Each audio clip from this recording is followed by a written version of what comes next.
watching closely. What's the secret, Max? You just gotta find something you love to do and then do it for the rest of your life. I don't want to be a product of my environment. I want my environment to be a product of me.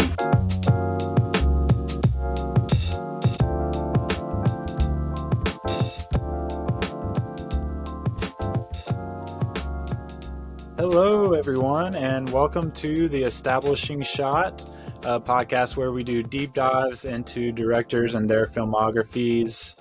I am excited to jump back in with The French Dispatch, which until recently was Wes Anderson's last movie, but now we have another one, so can't really say that anymore.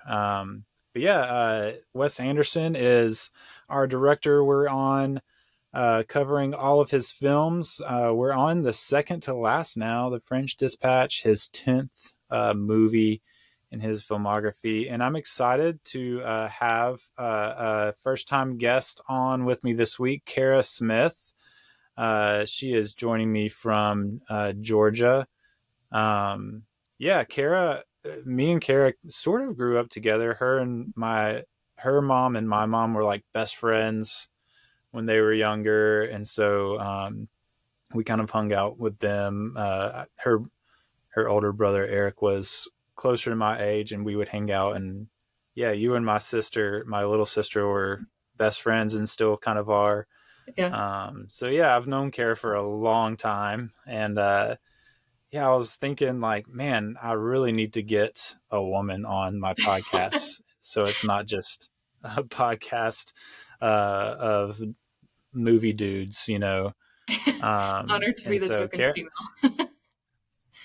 Yes, you're my token female, and I hope that. I mean, I don't just hope to. I will definitely have on others in the future, but as of now, you're the one token female for the podcast. So congratulations on that. Thank you so much. But Kara, I know. I was trying to think like, man, who can I find? And Kara started doing like Instagram movie reviews. And so I started following her there, and I was like, oh yeah, I can get Kara on. So here she is. She's joining us for this discussion on The French Dispatch. But Kara, tell us a little bit about yourself, who you are, what you do, and then how you got really started into movies. Yes, well, hello. I am excited to be here. I will warn that I'm not a cinephile, but just a movie lover. So I will not necessarily say all the same things or, have the same favorites as some of you and your friends might have. I definitely am more into some silly movies at times. So I'm not all, into the serious films, but as you said, I've known you all of my life. You're older, so you can't say the same. But since I've been born, I don't know a time I didn't know you. So we grew up together and as part of the same, really like larger family, which has always been nice. Mm-hmm. And when I think of movies, I do often think of your household as well as my own, because I think there was always movies playing in some form or another at the house, in the minivan, wherever it might be. A lot of my childhood memories are with Hannah, your little sister, watching movies together. And I would say that really when I think of movies, I often think of blockbusters and the movie theaters, because those were definitely two just institutions in my childhood.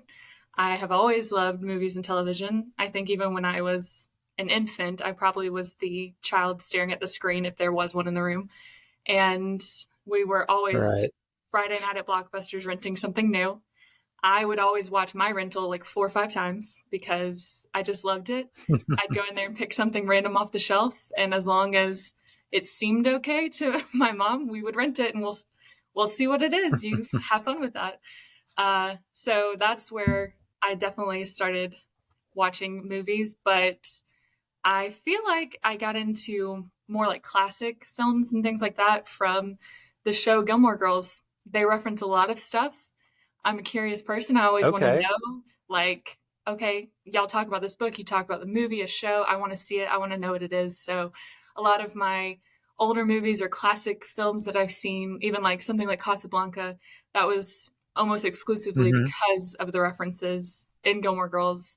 So I would go to Blockbusters and rent those movies. And then later on, obviously on streaming, I still go back and I'm like, oh, I've heard of that movie. Why have I heard of that movie? I'm like, oh yeah, Gilmore Girls. Let me give it a shot so that I have that knowledge. And when somebody else references it, I know. So that has been my experience and my development to now.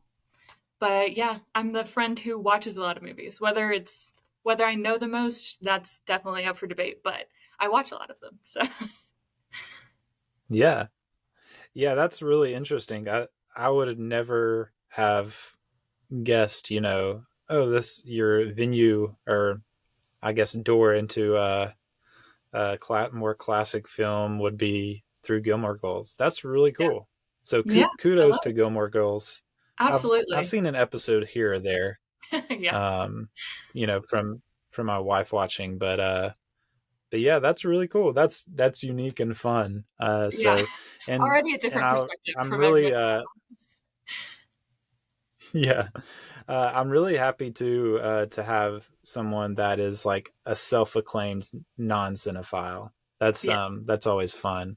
Um, because I do think there's a degree to which like uh you can talk about a movie as like art kind of objectively, and like what makes it good and what makes it bad. But a lot of people just watch movies just to be entertained, just to Yeah. have fun, to escape. And I do too. Uh, I think a lot of people when they're first getting into like really into film kind of have that, like, you can kind of have a little bit of like snootiness, or Yeah. like, oh, I've seen Mhm. this film. And but after a while you start to realize, like, man, this is really a subjective endeavor.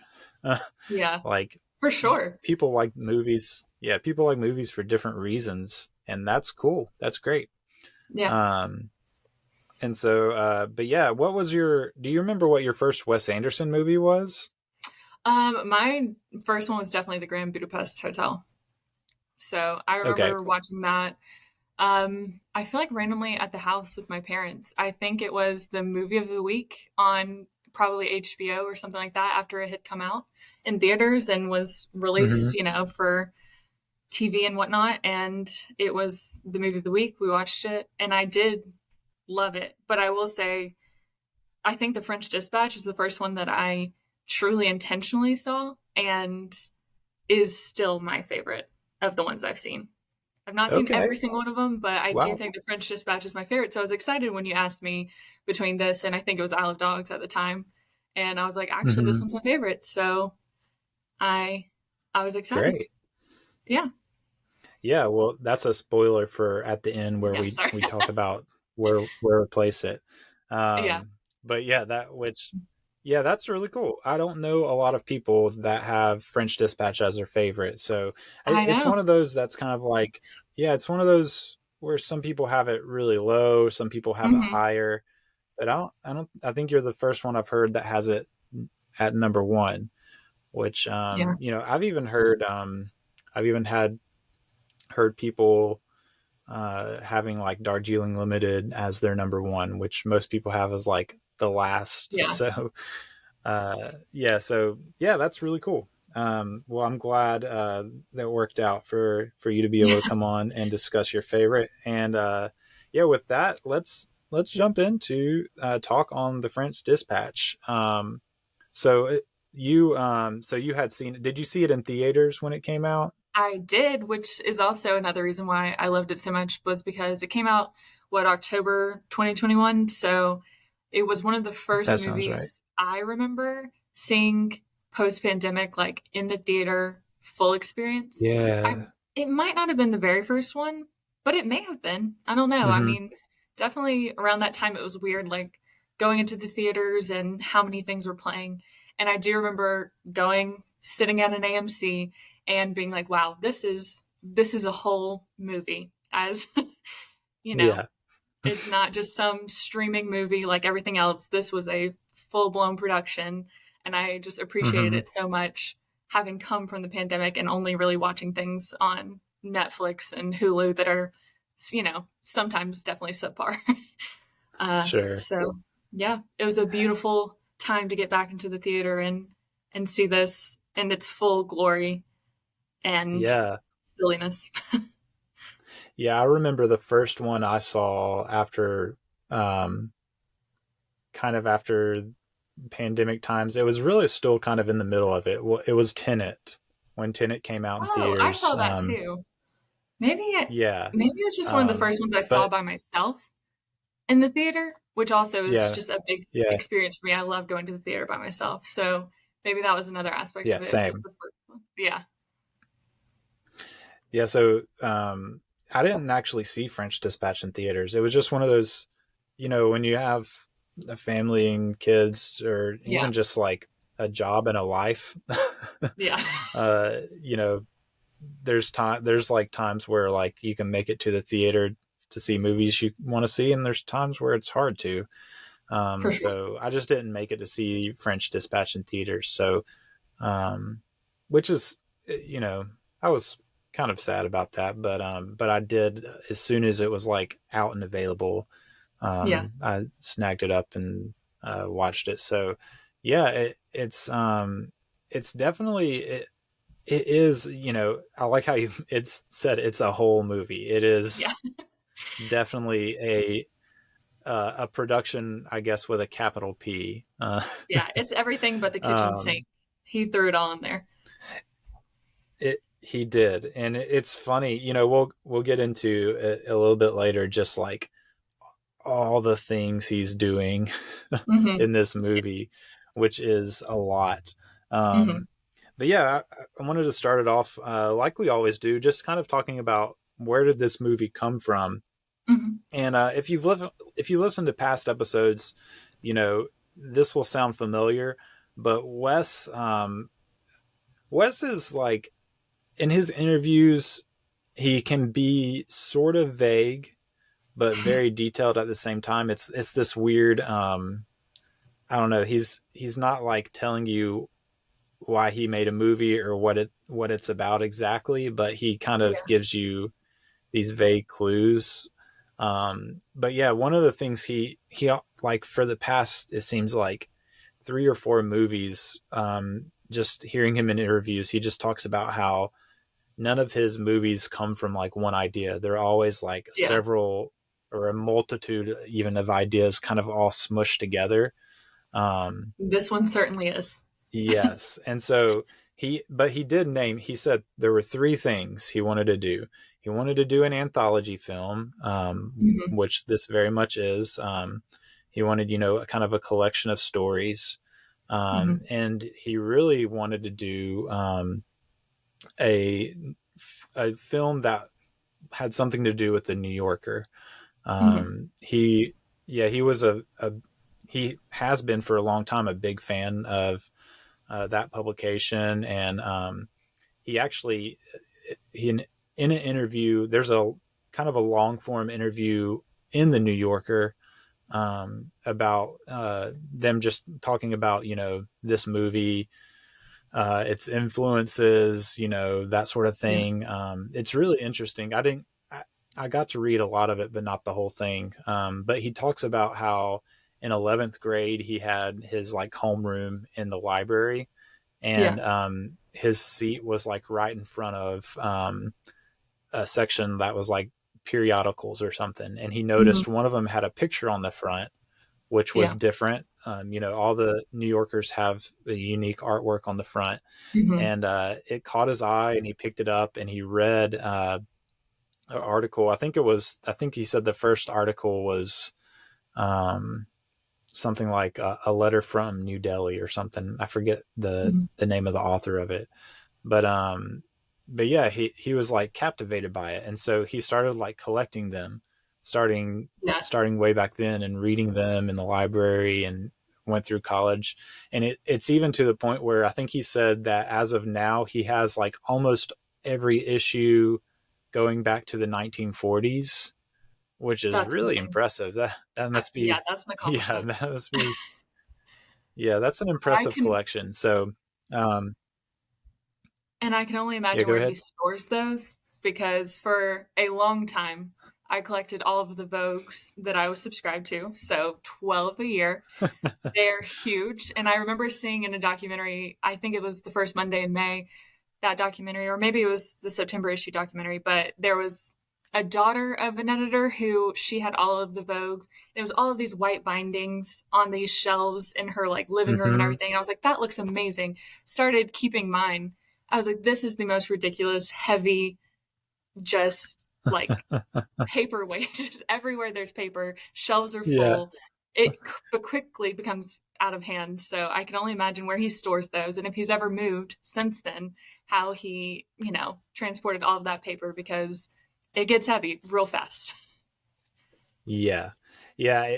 I think he did have a lot of them bound. Yeah. And he even mentioned like there's a point where they came out all online, and he kind of stopped. But so I don't know. It was kind of vague of like, does he actually have all of them, or does he just like have them all digitally now? I don't know. Yeah. But I do know he did say he was having them bound for a long time. That's cool. I assume similar to yeah. And so like, obviously he has not just like a love of the New Yorker, but like I guess a vast knowledge of its history, its writers, that sort of thing. So that was the second big influence, and then the third one Yeah. was he just wanted to make a French film. Mm. You know, he has when he in previous podcasts, especially like in the first one where we do an overview, kind of talk about how a lot of the films he was watching when he was really getting into film in college were like French New Wave directors, like from the 50s and 60s. And that influence has been kind of all through his career. But he even so at this point in his career and in life, he's lived in France for long stretches. Like he has an apartment there, and so he just really loves French cinema. He loves French art and loves living in France. And so he's like, I want to make a French movie because I like France. It's surprising that he hadn't before But The French Dispatch, because he does even give off a French vibe, if that makes sense. Like, yeah, I just saw an image of him. no, I would guess he was French if I didn't know better. yeah, it's funny. So there's like a point, like if you go back and like, so I've been obviously like watching interviews and stuff with him all throughout this series. And so like there's a point somewhere around like between like Royal Tenenbaums and Life Aquatic where there's this like shift in his style. Like he used to have like this kind of like typical of that time poofy like hair. And like there's a shift where he's got the long hair and he's wearing like kind of a suit all the time sort of thing. It's really funny to watch. Yes, exactly. And so it's funny to see that transition. But yeah, he does, and he does give off like not just that in his like personal style, I guess, but in his movies, like really through his career, he's given off that vibe in his movies. But this is the first one where like he was like, I want this to be set, like it's set in France. It's it is very much kind of it's hard to say like, oh, this is a French film. It's like you kind of have to say it with the asterisk of like, this is a Wes Anderson French film. Yes. Because he doesn't really do things like anybody else. He does it in his own way. And so it's funny, his like ideal France in his own brain of what right, France this is would be. this is the France that lives in Wes Anderson's mind. Yes. And for sure. And, you see like, he'll name off like kind of lists of like directors' movies that kind of influence, like for this one, he names like kind of typical ones like Godard, Truffaut, Tati, guys like that. And you're like, okay, but so I haven't seen a lot of those films. This is, and this one is like one that really makes me want to, since I've been like watching through all of his movies, I'm like, man, I really need to go back and watch more of these. I've seen one or two by Godard. And you watch those and then you watch Wes and you can say, okay, I can see kind of like influences, but he's not like just doing what those directors did. He's just kind of like taking ideas and making them his own. And so it's hard to like say like, oh yeah, this film was influenced by this. It's like, yes, but he did his own thing with it. Yeah, you can understand that at one time he loved these films, these directors, and he absorbed that knowledge and those visuals sometimes and that kind of atmosphere, but then he is still his complete self and his, very interesting style choices and all the ways that he clearly sees the world. You see that, but just there must be some knowledge there. You like understand that he has that love and knowledge and has seen these movies and has appreciated them. And like there's, little elements of it that trickle through, but still all through the filter of Wes Anderson. Yeah, it makes me think of like, music. So like sometimes with film, we can be like, oh, he's just doing what this past director did. Or, oh, he's not doing anything new. He's just doing, you can see the influences of this. And I don't know, I feel like there's this like idea that that's lesser because of that. But to me, so I think of the parallel with like music. So like, a rock group that comes out today, they're not like making up new chords. They're not making up a new genre. They're doing the same things that other people have done, but they're doing something new with it. And that's what Wes Anderson is doing. Now, like he would be, in my opinion, he is kind of he would be one of the like musical artist that was more influential in creating a new sort of style with past things. So I think he does have that going for him, sticking with that parallel. But yeah, he is kind of like taking this like amalgamation of ideas and kind of like filtering them through his like interesting imagination and like putting it on screen. And you can even see like the French influence is like not just film. It's like you can see, obviously like he has an artist in this one, and you can see it makes you think of like Renoir and Monet and those sorts of guys. And then like he kind of has this interest in French Revolution.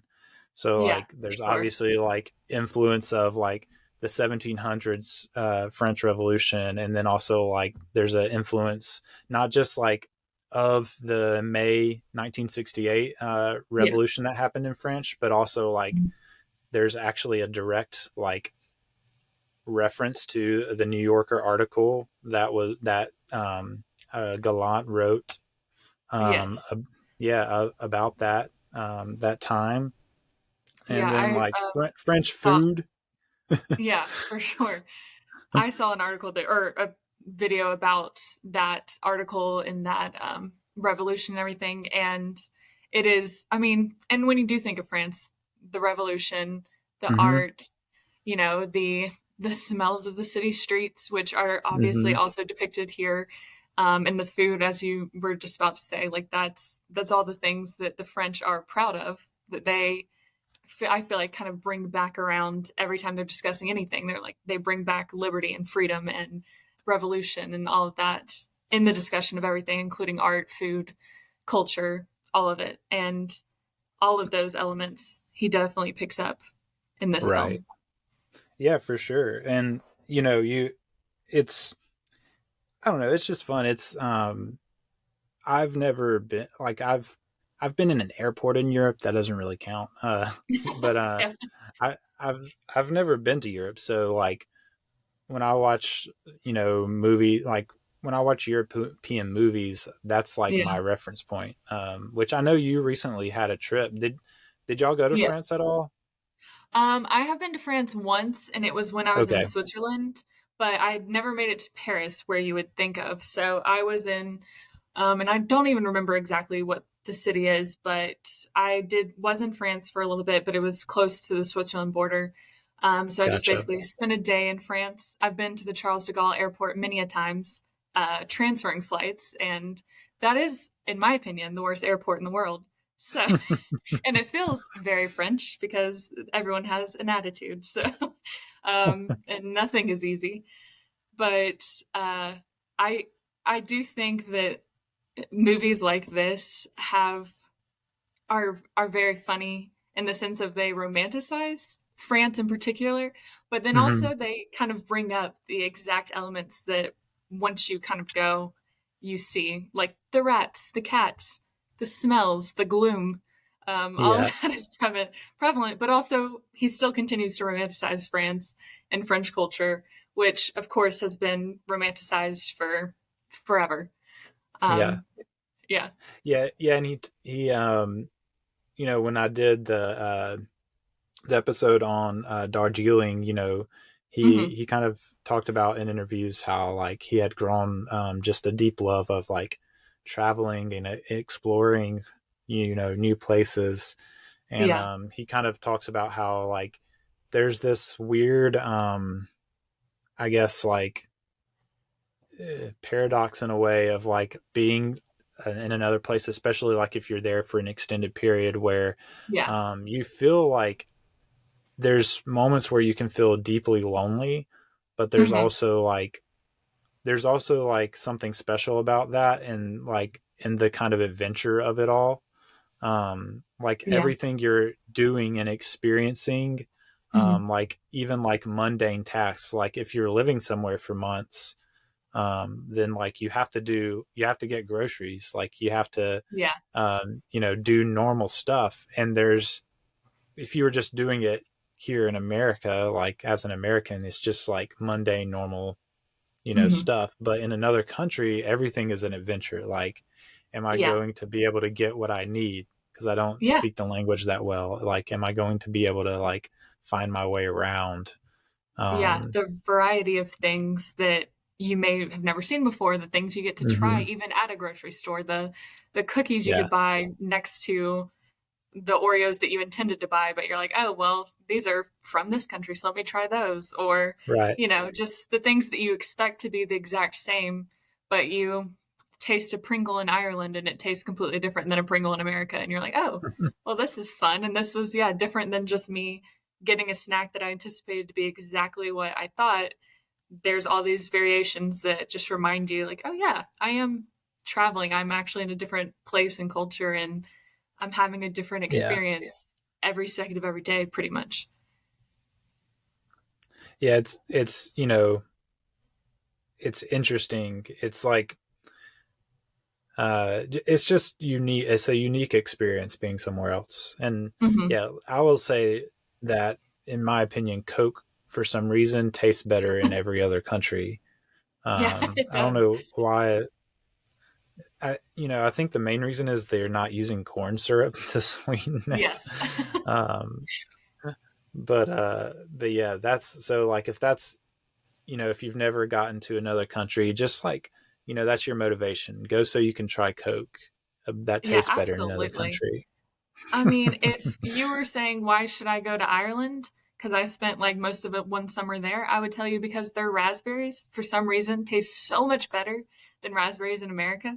Couldn't tell you why, Okay. but I ate so many raspberries the summer that I was there because every time I went to the grocery store, I was getting a new pack. They were delicious. Yeah, No idea why, that's but great.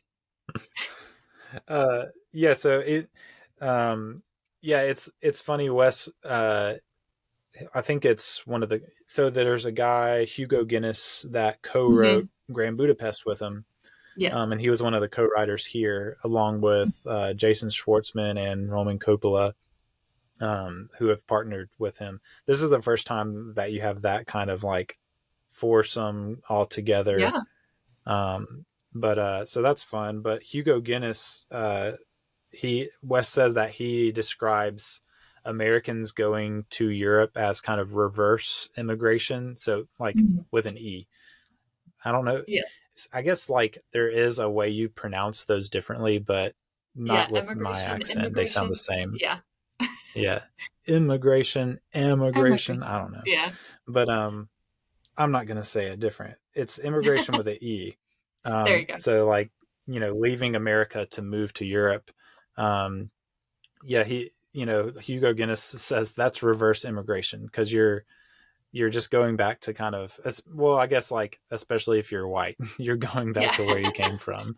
Yeah, exactly. It doesn't apply across the board, but to white Americans, which Wes and Hugo and me and you are, yes. it's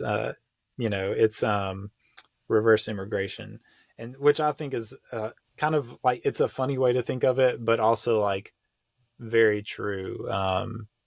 And there's a sense in which when you go to Europe or like experience Europe, maybe like through the arts, like I have, since I haven't been, there's like a sense of history and just like you can sense that the culture has just been through a lot more than it has here in America. Which is, it's very interesting. And I think that comes across in, it comes across in this film and others of Wes. I think, the Grand Budapest is probably the prime example of that. Yeah. But yeah, it comes across here too. But yeah, just, circling back around to like the fact that this is very much a French film. He wanted to make his own French film. And, it is like, he doesn't, you were kind of saying like, you think of like the cats and the drabness and like, he does, like, he shows all that. It made me think of Owen Wilson's character. I think his name is Sazerac. Yes. It's the traveler's log. And it's just him like, which we'll probably talk in a minute about like the production, but it's him like riding a stationary bike with the set changing behind him, kind of thing. Yeah. And yeah, it's really funny, but it's him kind of talking about, he's kind of like talking about it in a charming way, which he says he thinks it's charming so later. Yeah, it's dingy and gross and like and drab.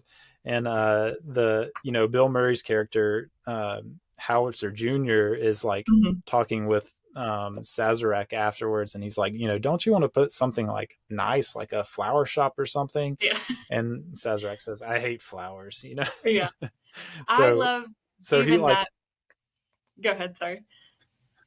Yeah, I was just gonna say, like, it's even like, he's an American, but he has like, I guess he's been living here so long that he has like that sensibility. Like, no, isn't this charming? I thought this was charming. Like, he's thinking more like a Frenchman than an American, which is fun. It just kind of goes back to that kind of reverse immigration. Like you're kind of putting yourself in that mindset, living somewhere else. But yeah, what were you going to say?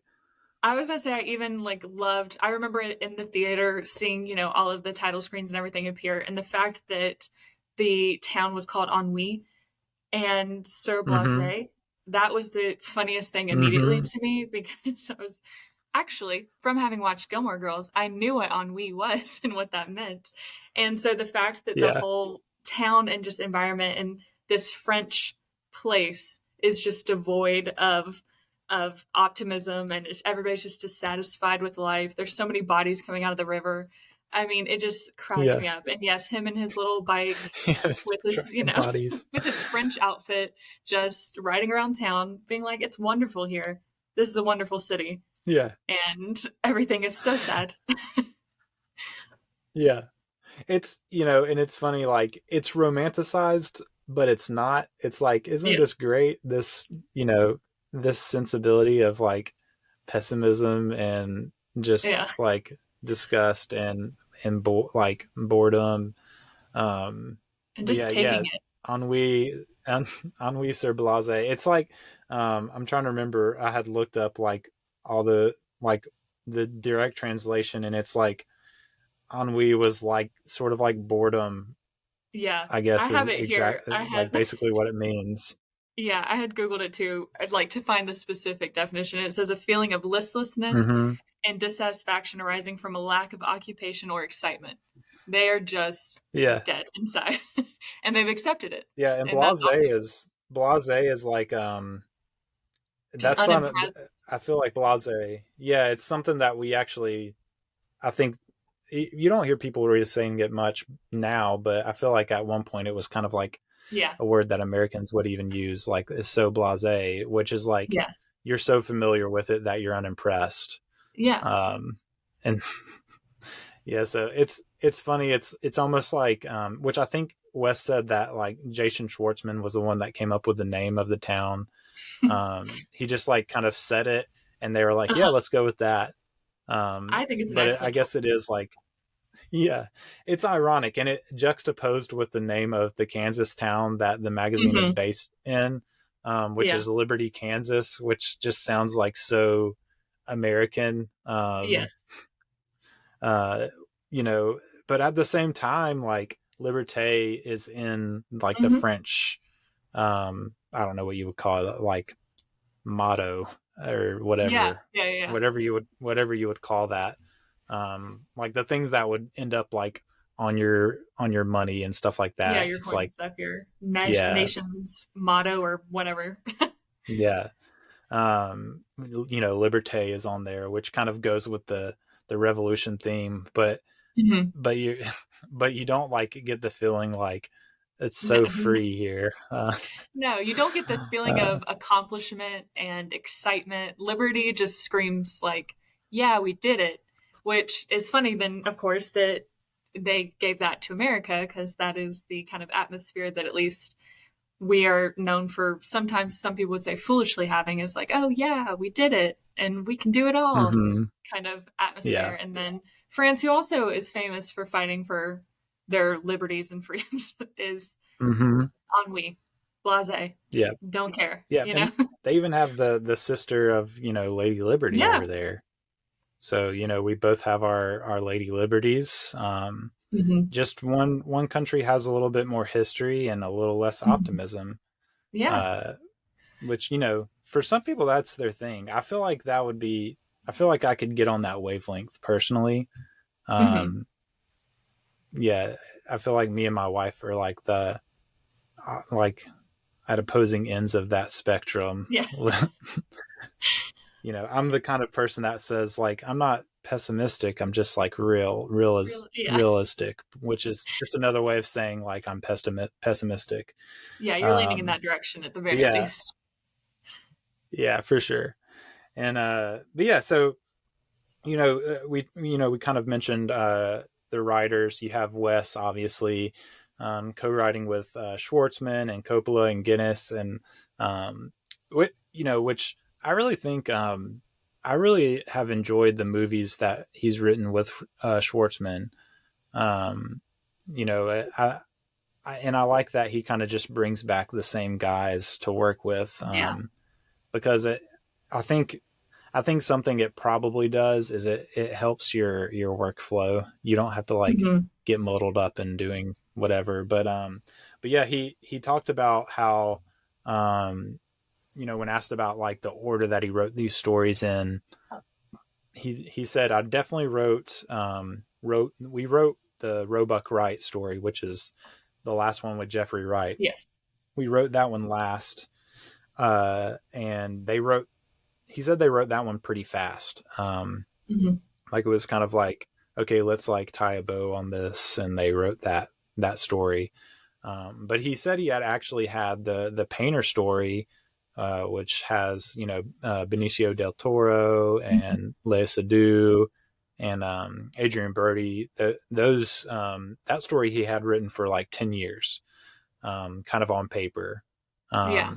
So he kind of added in. So when it started becoming like this is a New Yorker story, he added in the Berenstein.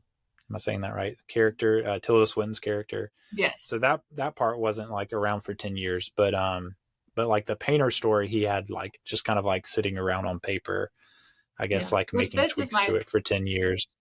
Yeah, that's my favorite chunk of the movie. So I did find that Okay. fascinating to know that was the longest standing.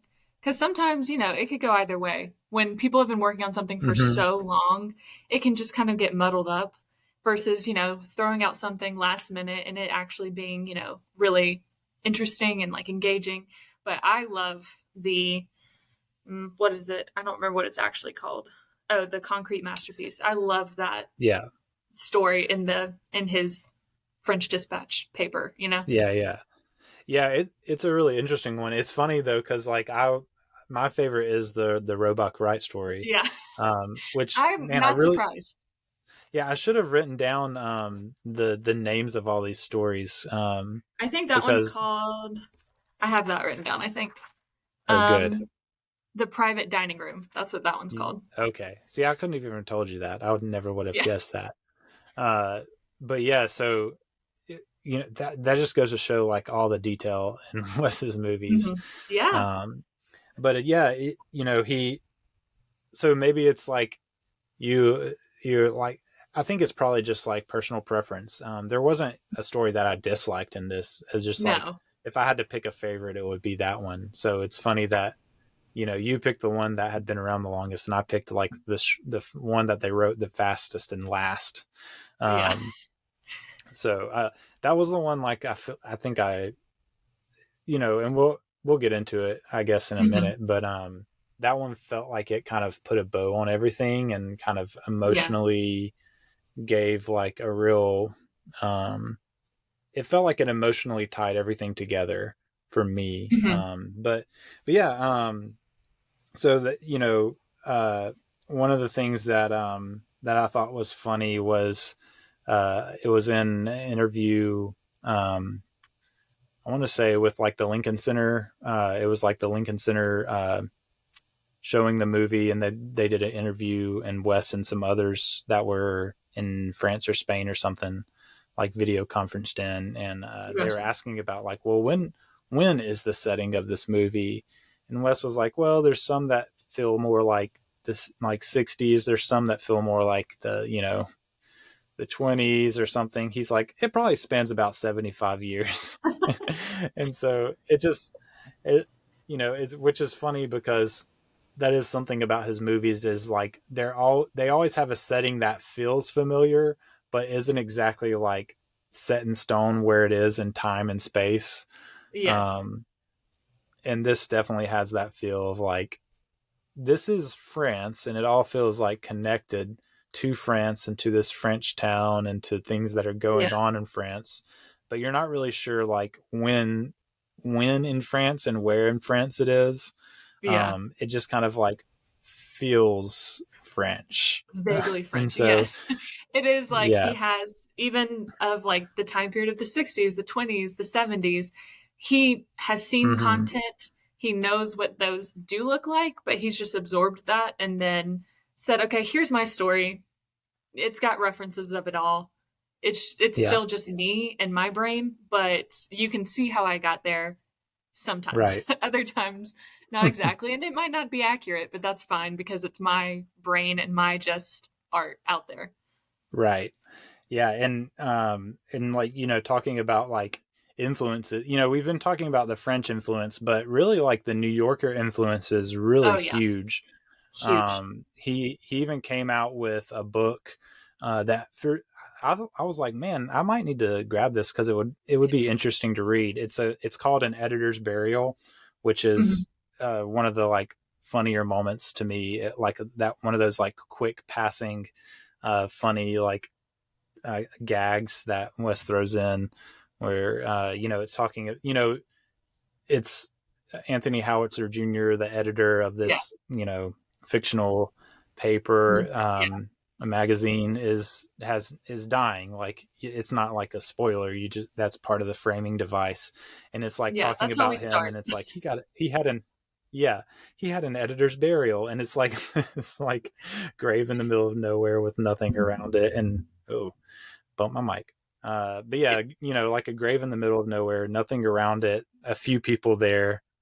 Yeah. Which was a really funny gag to me. But that's the name of this little book he put together. It's called An Editor's Burial, and it's basically like a collection of pieces that Wes put together that were influences. And so most of them are like New Yorker articles. And so it's supposed to be, he kind of called it like a footnote to the movie, which I think is a fun way of thinking about it. Yeah. And so I was like, man, that would be really, because the stories in the movie are so interesting and intriguing. And, you know, it's like, man, it would be really interesting to read some of the like articles and pieces that influenced these, that were like actual real, you know, pieces about life and politics and all that. But yeah, I wrote down some of like the major characters and their influences, which most of these were influenced. So like each character kind of has like these different influences. Like some counterparts are like in real life, right, that are counterparts in journalists real out life. there.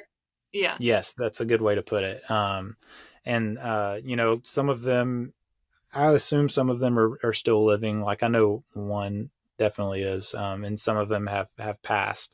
But you know, Wes being a connoisseur of the New Yorker, he has all these writers that he was, and none of them are necessarily like based specifically on one person. But like, so like you have Anthony Howard Jr., who's kind of this, like happy medium mix of Harold Ross, who was the founder of the New Yorker, and the first editor, and then the second editor, whose name was William Shawn, I think. And so like Harold Ross was this more like, he was kind of a more grumpy, like rough, like writers are kind of like children that need to be kept in check. He was more of that sort of editor, and then William Shawn was right. That's where the no crying comes from, which is a great gag. I love that. Yeah, it makes me laugh. It made me laugh when I first saw it, and made me laugh this time too. Which part of the gag to me is just like, it comes from like that square aspect ratio that he's using in that sequence, where like you kind of have to like pan up to see the no crying sign, which makes it even funnier. But yeah, that's where that comes from, is like the Harold Ross influence. But then William Shawn was more of like he was more like empathetic to writers and the writing process, and you see a lot of that in this film too.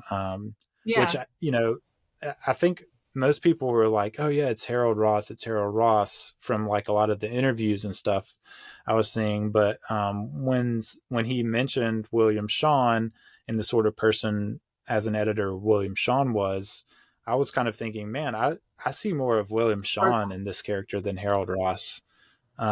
Just because like even the ways he is kind of rough and tumble, Bill Murray's, you know, the way he plays this character, it's still like caring. Like you can see his care. Like to me, the care and the empathy came through more than like these people are children and need to be like kept in check, you know, in a fatherly way, I guess. I don't think Harold Ross was like this like mean person. Like he was rough, but it was all because he wanted to push them, I guess. But yeah, so you have the dual influence there with Bill Murray's character, and then so like, and then like first story, I don't know if the painter, you know, had been around for a while, that kind of character. Yes. So it wasn't like some New Yorker kind of like influence there, but the Adrian Brody character, Cadazio, was influenced not by a writer, but the subject of an article, Joseph Duveen, who was like he kind of like was big in like commercializing art and selling pieces, which he wasn't selling like current artists. He was selling like old passed away artists, and did a lot in that industry. And so But that's it's where we get the whole an artist is not an artist until he sells his art, and right, then he becomes an right. artist. Like that is the mentality of this man that they had written Mm-hmm. about and transposed into Schwartz's character. Yeah, exactly. Yeah, that's a very funny sequence. Yeah. And I think there is a degree to which like it's kind of like tongue in cheek for Wes, because you know he kind of has the feel of an independent filmmaker, but he has big studio money, Yeah. and so there's a degree to which he's like, which he's very lucky as a filmmaker, in that he's luckily has the creative license to kind of do his own thing. A lot of Absolutely. a lot of directors end up having to like make studios happy and let them cut a lot of stuff. And he's lucky in that regard, but there is a degree to which like, well, I do have to sell, like as a filmmaker, just in general, like to be able to make my movies, I do have to sell them. And so like, it's kind of like you get the feel, because when that exchange is going on, you're like, well, like, wouldn't it be nice though if you didn't have to sell them to make your art? Can't you just like make your art to make your art? And so you kind of empathize with that thought. And I think that's intentional on Wes's part. Like, wouldn't it be nice if painters and filmmakers and photographers could just like make their art without having to like sell it and everything be commercialized? To me, this this movie feels a lot like Wes like answering questions or comments he's received throughout his entire time, of even saying like, I'm an artist, I'm a storyteller, this is who these people are. And they sometimes say quotes and things that are very poignant and very much, this is my response, this is what I mean. Even when they're going to sell his work and they prove that he could draw the perfect sparrow, and he could draw this and he could do it perfectly, but he doesn't want to. And this is more important and this is more valuable because he is doing this original thing that, you don't understand it, but doesn't mean that he's not a great artist. It doesn't mean that you should learn to appreciate this, because it is completely different. Just because you could do it this way doesn't mean you have to create something new. And I feel like, for me, the painter in this storyline feels a lot like maybe possibly what Wes Anderson feels when he creates what he creates and gets maybe backlash or criticisms or just questioning his artistic view, and him explaining that through this character and storyline and all that plays out with him. Yeah, I mean that's for sure. Like I got that feel too, like that some of the like these stories do speak to like answering critiques in a way. And I don't think it's in a way where like I don't think Wes is one of those guys that like really cares to like engage with that in a like no you're wrong way. But more in a way of like, well, this is why I do things the way I do. If it doesn't work for you, that's fine. Like not everyone is going to love that concrete masterpiece, but he did what he wanted to do, and there were people that appreciated it, and wanted it. And he just appreciates for what it was. And he just in general appreciates other artists, or clearly he appreciates other artists, storytellers who are doing their own thing, creating their own unique work and style. And so it's not necessarily just, him, lashing back at people, but just in general, like, hey, this is why we all of these crazy kooky people that certain, groups don't understand. This is why we do it. This is what it means to us. And we do it because we can, because we feel like we should, whether you like it or not. Some people will show up at the prison to see it, and others won't. And that's fine. Yeah. Yeah, for sure. And yeah, and that's a whole nother thing with the fact that that guy was in prison. Yeah. Um, but yeah, you so like moving on to some other influences, you have the Mhm. Berenson character, which I think I said Berenstein. I guess I was thinking of the Bears earlier. But yeah, it's J.K.L. Berenson, which is Tilda Swinton's character. She's Yes. based on Rosalind Bernier, Mhm. who was kind of like a lecturer on art. Mhm. Um, and I think wrote some pieces in the New Yorker in the past. But yeah, it's funny. I saw some videos that kind of put her talking back to Yeah. back with Tilda, and Yes. she really nails like kind of the rhythm that she I, kind of it, lectured with. and it's so unique, the inflections, the kind of pauses, the upswings when it doesn't seem like the voice should swing up at that time. It is. I Hmm. saw that too, and I was like, wow, she did a great job mimicking that whole kind of persona up on stage lecturing. Right. Yeah. And yeah, Tilda Swinton's a great actress. Yes. Yeah, I feel like she really nailed is at least that part of the influence, which I think I read some other influences for that character too. But like I said, there's no way you could ever like know, or if you question if Wes even knows like all the influences for each Yeah. character, or what's just kind of like coming out of his brain of what he's taken in, like you kind of said earlier. But yeah, you have then you have the second story, which I can't. It seems like so you have the three main stories, but there's Mhm. also the Owen Wilson one, which is kind of like a quick aside, I think, at the very beginning. Yes. Um, but Yeah, the movie and starts we with already. like, oh, sorry. It starts with saying like obituary, which is so Mhm. amusing and so short, and then the brief travel guide, which is Owen Wilson, and then the three feature articles, which Right. yes are the concrete masterpiece, revisions to manifesto, and the private dining room. Yeah. Yeah, and yeah, so then you have the second main feature story, Mhm. um, which is it has Frances McDormand is the writer in Mhm. this one as Lucinda Crements, and this one is the one we kind of talked about is based heavily on the Mavis Gallant article that was written about the May 1968 kind of revolution in France Mhm. that was going on, which I before. So Wes had mentioned in an Isle of Dogs in article that some of the stuff happening in Isle of Dogs was even influenced by that revolution. Oh wow. And I had never really heard much about this, so yeah, I had looked Yeah. up a little bit about it for when I was doing that episode. But yeah, it's super. Um, Obviously he had this article in mind for that too, and Mhm. then was like, oh, now I get to actually like show it, kind of like a direct influence of this article. Yeah. But yeah, this Gallant was she had this like kind of like the Frances McDormand character. Mhm. Um, there's this like kind of clashing principles where Yeah.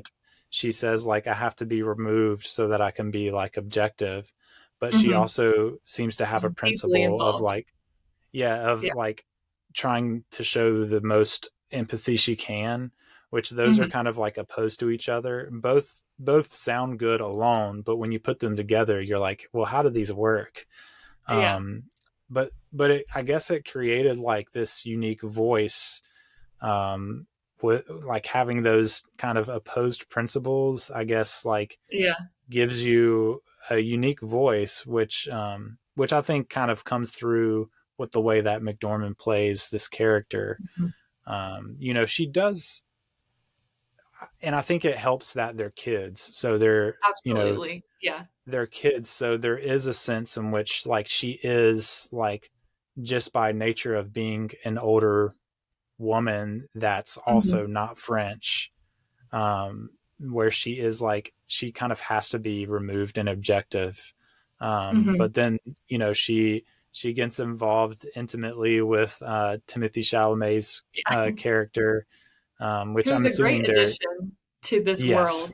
The Oh, perfect absolutely. Wes Anderson French person to a French Yes, American person as well. So like it's all the things. He was made for to be in a Wes Anderson film about a French town.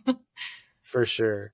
But yeah, so, you have her like representing that kind of like, you know, she's showing empathy, but also objectivity, which is like this, weird combination, but somehow like comes through with a unique voice.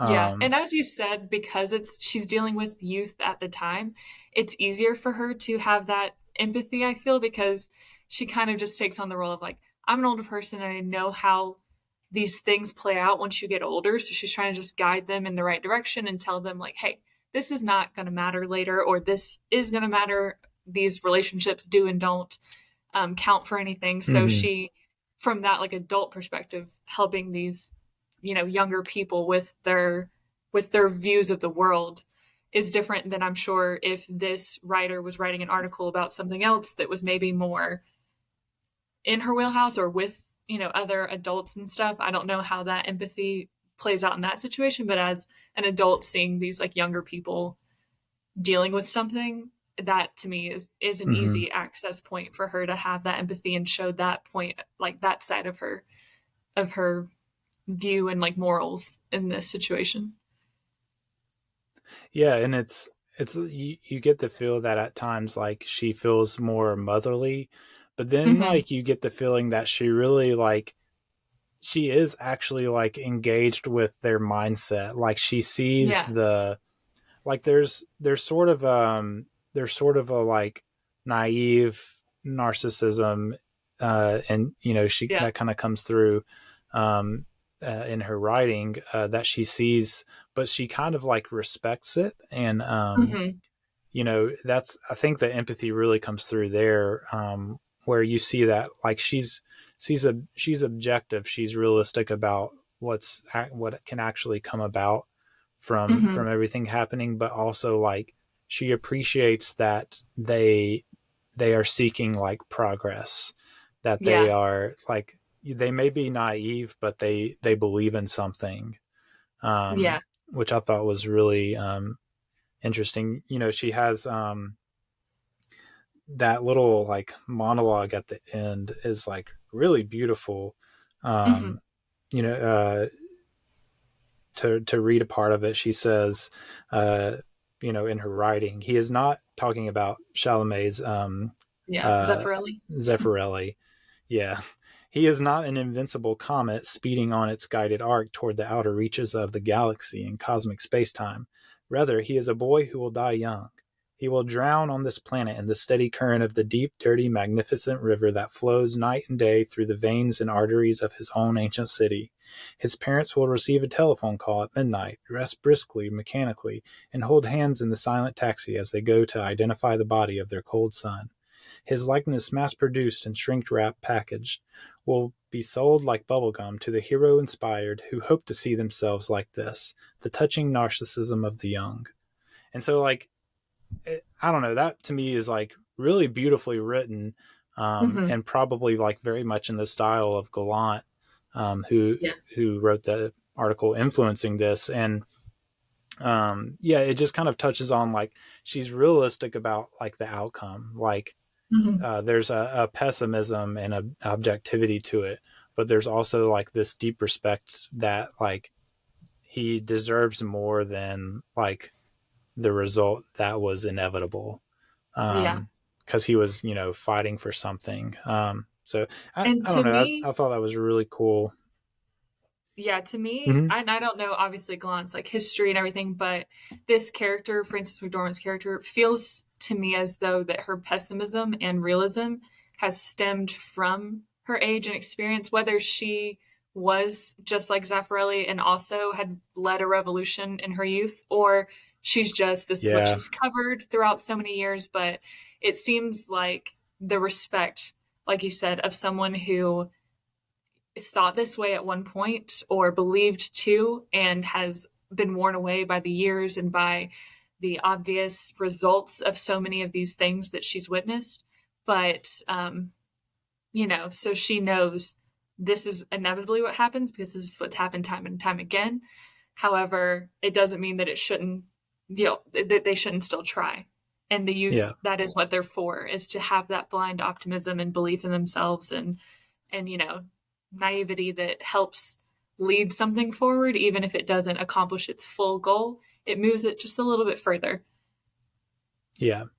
And I think, it makes me think about I hope as I get older, that I can still find inspiration in the idealism of young people, the things that they're fighting for, the things that they believe in. I don't want to grow so jaded and cynical, that I can't see, for one, see in yourself, what the youth are doing at the time. Remembering back to your kind of passion when you were young, but also being inspired to continue.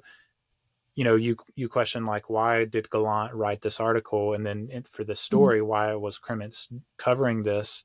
And I think it's because even with the cynicism that can sometimes come with life, as you get older, there's still this kind of reaching for that kind of passion and hope and drive for progress that young people will just kind of have. And that really comes through in this story, for me. But then, moving on to the last story, you have the Roebuck Wright story, which is Jeffrey Wright. And man, he plays this really well. The influences here were, I think the big one is James Baldwin, who I've read a little bit of, and I've watched some interviews with him, and he very Jeffrey Wright very much he's not really doing an impersonation of James Baldwin, but he's putting on that very eloquent persona that Baldwin had, which I thought was really well done. But also that there is an influence by another New Yorker writer, A.J. Liebling, who was kind of I think that, what's the term that they used? Gourmand, which we would say foodie, I think, is the term I would be more likely to use. But gourmand does sound way better than foodie. Oh, yeah, for sure. So, I read something about Liebling that he wasn't just a connoisseur of food, but a connoisseur of words, which is really a really I guess interesting and profound way to think about a writer like that. That does write a lot about French food, but also he's not just interested in food, but he's interested in how can I work around these words to create something new. He's not making the food, but he is making something unique with his writing, and the way he uses words. And I think they capture that in this character for sure. Yeah. And, Baldwin is especially a huge influence because, he left, America pre civil rights movement, to go to Paris, to kind of escape the prejudice and the racism, that he was experiencing. And kind of had this, I think that's why this Roebuck Wright character embodies, something about James Baldwin so well, is because even, Baldwin kind of wrote, about his time in Paris, talking about, we talked about earlier, there's this, you get the feeling that this culture has been earned through a long history. And when you're coming into that culture and not born into it, there's a sense in which you'll never really belong there because you're not a part of the long history of their experience. And so there's a degree to which Baldwin, I think, probably I'm assuming here, he kind of like had a bit of there's a bit of a like loneliness obviously that comes Yeah. through with this character and with Baldwin, but also like you get the feeling like, where do I belong? So, as an Mm-hmm. African American man, Mm-hmm. and even, at that time, I'm pretty sure, I didn't really actually look into this, but you get the quick information that, Roebuck Wright was a gay man. And Yeah. I'm pretty sure that that's influenced by Baldwin as well. Yes, Um, I'm pretty certain of that as well. um, yeah, I don't want to misspeak, but I I'm think I pretty saw that sure, but I'm today not gonna like, yeah, I'm when I not gonna was put a Googling. stamp of like Yeah, it's certainty not on that. certified. Um, yeah, but so you have a double way, in which like, where do I belong? Like, Mm-hmm. I don't feel like I belong in America. I'm moving Yeah. to Paris, which seems more inclusive, but I don't really feel like I belong here. And there's just that feeling of, um, I don't know. I'm trying to think of a good word for it. Um, you feel like a nomad that never doesn't really Mm-hmm. belong anywhere. And there's a sense of like wisdom that comes with that comes through Yeah. in Baldwin, where he's able to remove himself, and talk very objectively and eloquently about the realities that he's facing, because he doesn't feel like he belongs. He can kind of Mm-hmm. look at it from an outsider's perspective, um, but also like just this deep melancholy sadness that kind Yeah. of comes with that feeling, which is something that I'm a straight white male American, and like that's something that I can't experience, and so No. Yeah. like art and film, is a medium for people like me to like to empathize with that, Mm-hmm. to kind of like try to understand that experience, to try to understand a perspective that I can't have, Yeah. and so like I think that's one of the reasons I really appreciated this, segment, is because it gave me, um, the famous, there's the famous quote from, Roger Ebert, that movies are empathy machines. Yeah. And this was like, I think this was like the engine of the machine for this movie for me, this story. Um, but yeah, it's fun. It's really fun to like go through and look. And there's articles where like they get really way into more detail of like more influences on these characters, and Yeah. like more about those influences. And it's just like this deep well that you can like get lost in, which I Yeah. love, but also don't have enough time The for. time. Uh, Yeah. I mean, clearly, Wes Anderson, he's just a sponge. He's clearly learned mhm, so much. He's interested in so much. He reads and watches and, observes and has been so many places, and all of that does come out and stream out. And so, of course, if you know a little bit about something, you're like, hey, that reminds me of whatever. I think that was his influence. And like you said earlier, maybe it's not. Maybe it's literally just absentmindedly that just subconsciously came out because he mhm. happened to have had that influence in the past, or it was intentional, as some of these influences seem to be a little bit more intentional. But yeah, I don't think he'll ever be able to comprehend everything, because that's a whole catalog of things that you would have to consume in order to just catch up to where he is, so that you can Right. watch this with all of that knowledge. Yeah, and I think that all of that makes this one of his most like, I feel like there's some movies that feel like they should be rewatched to really fully appreciate. Yeah. Yeah. And this is definitely one of those. I feel like that just like begs you to watch it again, Mm-hmm. to catch something different or connect with something different, or see something new. Um, there's so much going on here with all the influences and the stories that, yeah. Mm-hmm. But yeah, let's talk a little bit. I wanted to talk about some of the like production, which I thought was interesting. You have the city of Angoulême that they worked in, that sort of became Ennui sur Blasé. Yeah.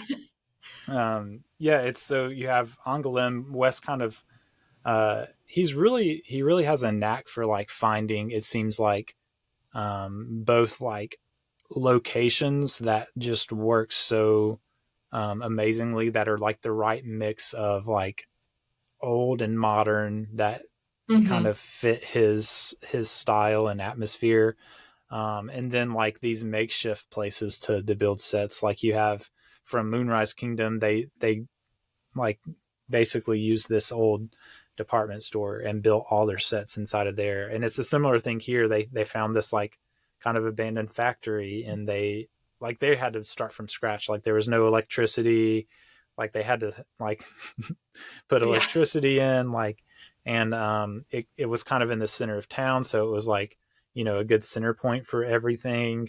Where they were shooting, they had enough room to build all the sets, and also like the workshops where they would, you know, do costuming and all that, and then the storage for you know, all the set building and whatever they had to store. So it's like, it's really cool. And then Angoulême kind of like just temporarily became Ennui. Yeah, it became this own little, it was like this own little Wes Anderson France, in the middle of France. And I think Wes had said he had never been there before, but it just, you know, he visited and it was perfect. Again, he's very lucky to have the budget he does have, because this one definitely, it sounds like he took on a burden, creating all of this from scratch out of abandoned warehouse. Without that budget, he would not have done it up right the way he did. Yeah, and I think you know, and for past episodes I've made sure to look up the budget, but I forgot to look it up for this one. But I know for sure it wasn't one of his most expensive films. It was, you know, it wasn't really all that expensive, I don't think, relative to some other things. Like Life Aquatic was his most expensive film.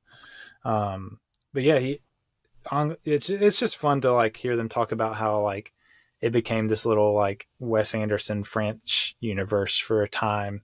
And like it even seemed like the people of Angoulême were like, just a part of it in this story. I think I read that like over 1,000 citizens of Angoulême were, I don't know if like necessarily in the movie, but involved in some way, I think.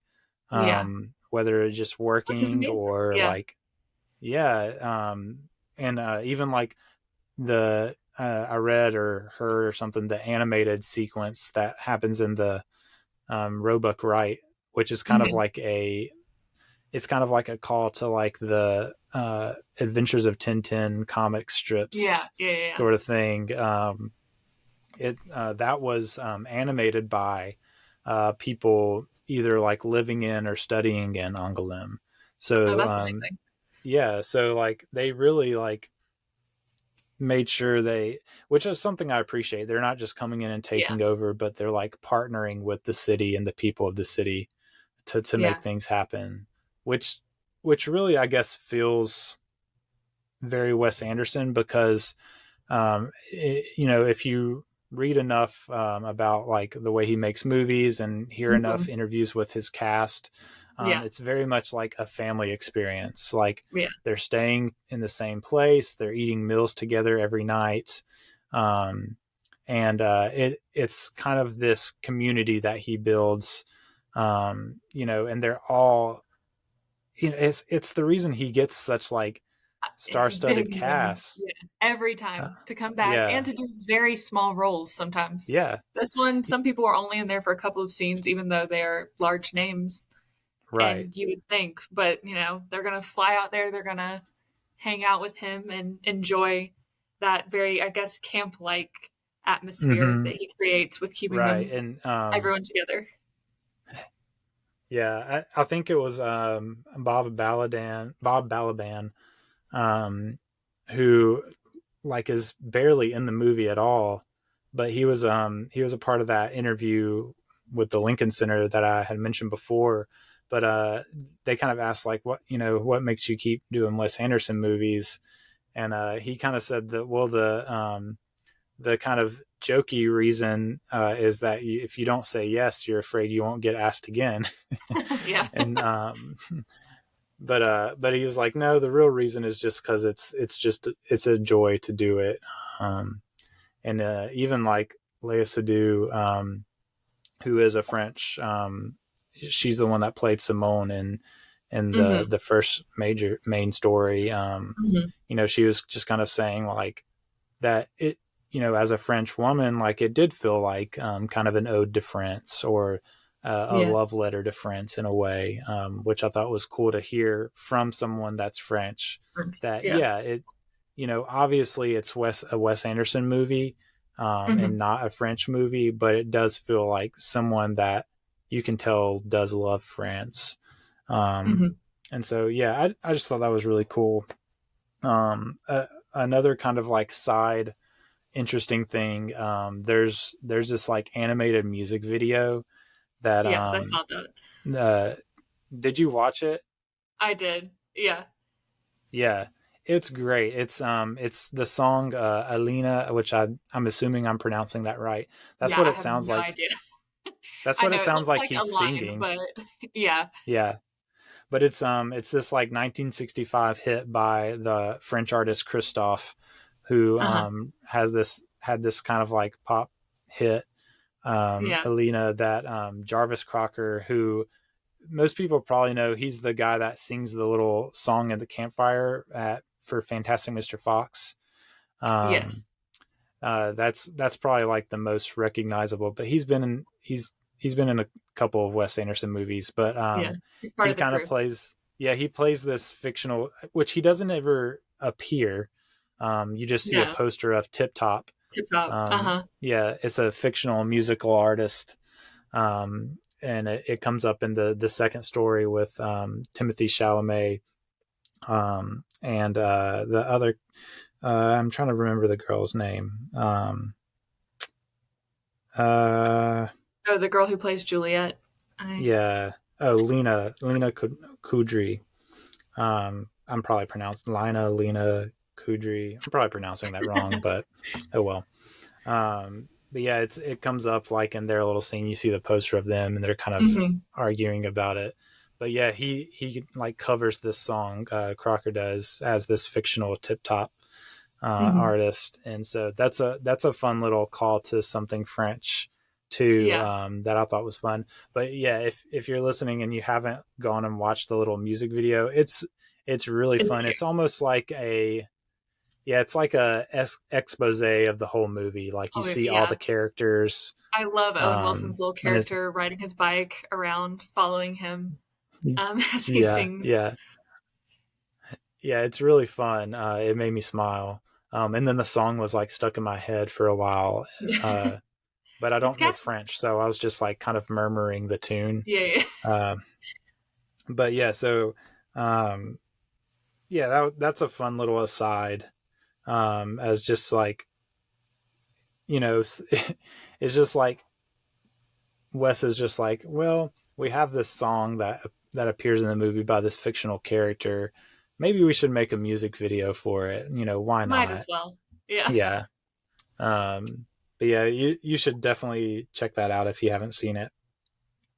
But yeah, I really want to get into some of the I'm glad we've kind of, the way we kind of worked through that was good, because we kind of hit some of the really key points, but I do want to get into some other key points. But yeah, I wanted to ask you, were there any, I guess just things that really stood out to you in the movie, whether it was like a theme that stuck out, or even just like a shot that was really interesting to you that you were like, oh, wow. What is there anything that comes to mind as far as that goes? I kind of mentioned the sparrow portion previously, because I did find I loved that whole shot, even with the other guys, his uncles of the art seller. staring at it and being like, are we too old to understand this? I don't get it. What is this? And him just being like, look, he can do art. He can do whatever you actually want him to do, but that's not the point. And that's something that I'm sure all of us, as time goes on, even as I get older, I'm like, yeah, I'm slowly becoming the older uncle who's saying, I don't get this. Why is this good? And then I also love the relationship between the idea of the relationship between the guard and the prisoner, and the way I think I saw in something else that it was talking about just needing oppression and needing kind of some turmoil in your own life to create art, and seeing that kind of play out of even when he tells her he loves her and she says no, and he looks up at the ceiling, and then all of a sudden it comes into vivid color, which is also a fun aspect of this movie in particular, is every time color bursts back into the scene after a black and white shot. But of just being, obviously this is a horrible moment for him. This woman he loves just told him, like, no, I don't love you. No, stop. And he's just looking up at the ceiling in, misery, and then sees a masterpiece in the prison ceiling, and continues to create, and all of the moments in which he is at the end of his wits. And then that is when, color and life burst forth, and new ideas and something to work for and to create sparks in him. So I find that interesting. And when I watched it, the second time and the third time, seeing those moments and them standing out even more to me, like just even the really taking in, when is it switching from black and white to color, and when are these moments where you're supposed to pay attention and like really listen, this is the point here, kind of bursts forth in this whole movie, but specifically in that storyline.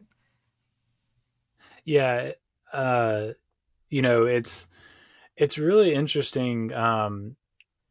Definitely those shifts, and I'll probably talk about that in a minute too. But yeah, the way that just like, I guess misery, depression, or like, trauma, those sorts of things can create beauty. I think that's something that, that's kind of been, you kind of see that in a lot of Wes Anderson movies, how like the depression of these characters leads to, it kind of creates sparks of beauty in them somehow.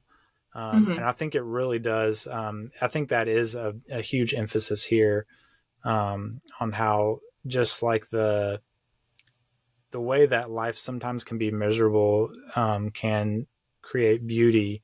And it makes me think, I've always felt like, and this is probably just like the kind of, I guess, melancholy personality that I can have, is like to me, some of the most beautiful songs are the ones that come out of like the saddest circumstances, For sure. or albums. Like I remember when Ghost Stories by Coldplay came out, he wrote that song kind of out of his divorce and his longing for that love lost. But it was like, I remember like listening to it on a long drive in my car and just feeling like overwhelmed by it, and the beauty of the music, but also like this deep sadness of it. And just, that's one of the things that always comes to mind when thinking about how like sometimes the most, the most horrible experiences can create beauty. And I think that's that is a very human thing. Like, how can I take this horrible thing and make something beautiful, create something beautiful out of it?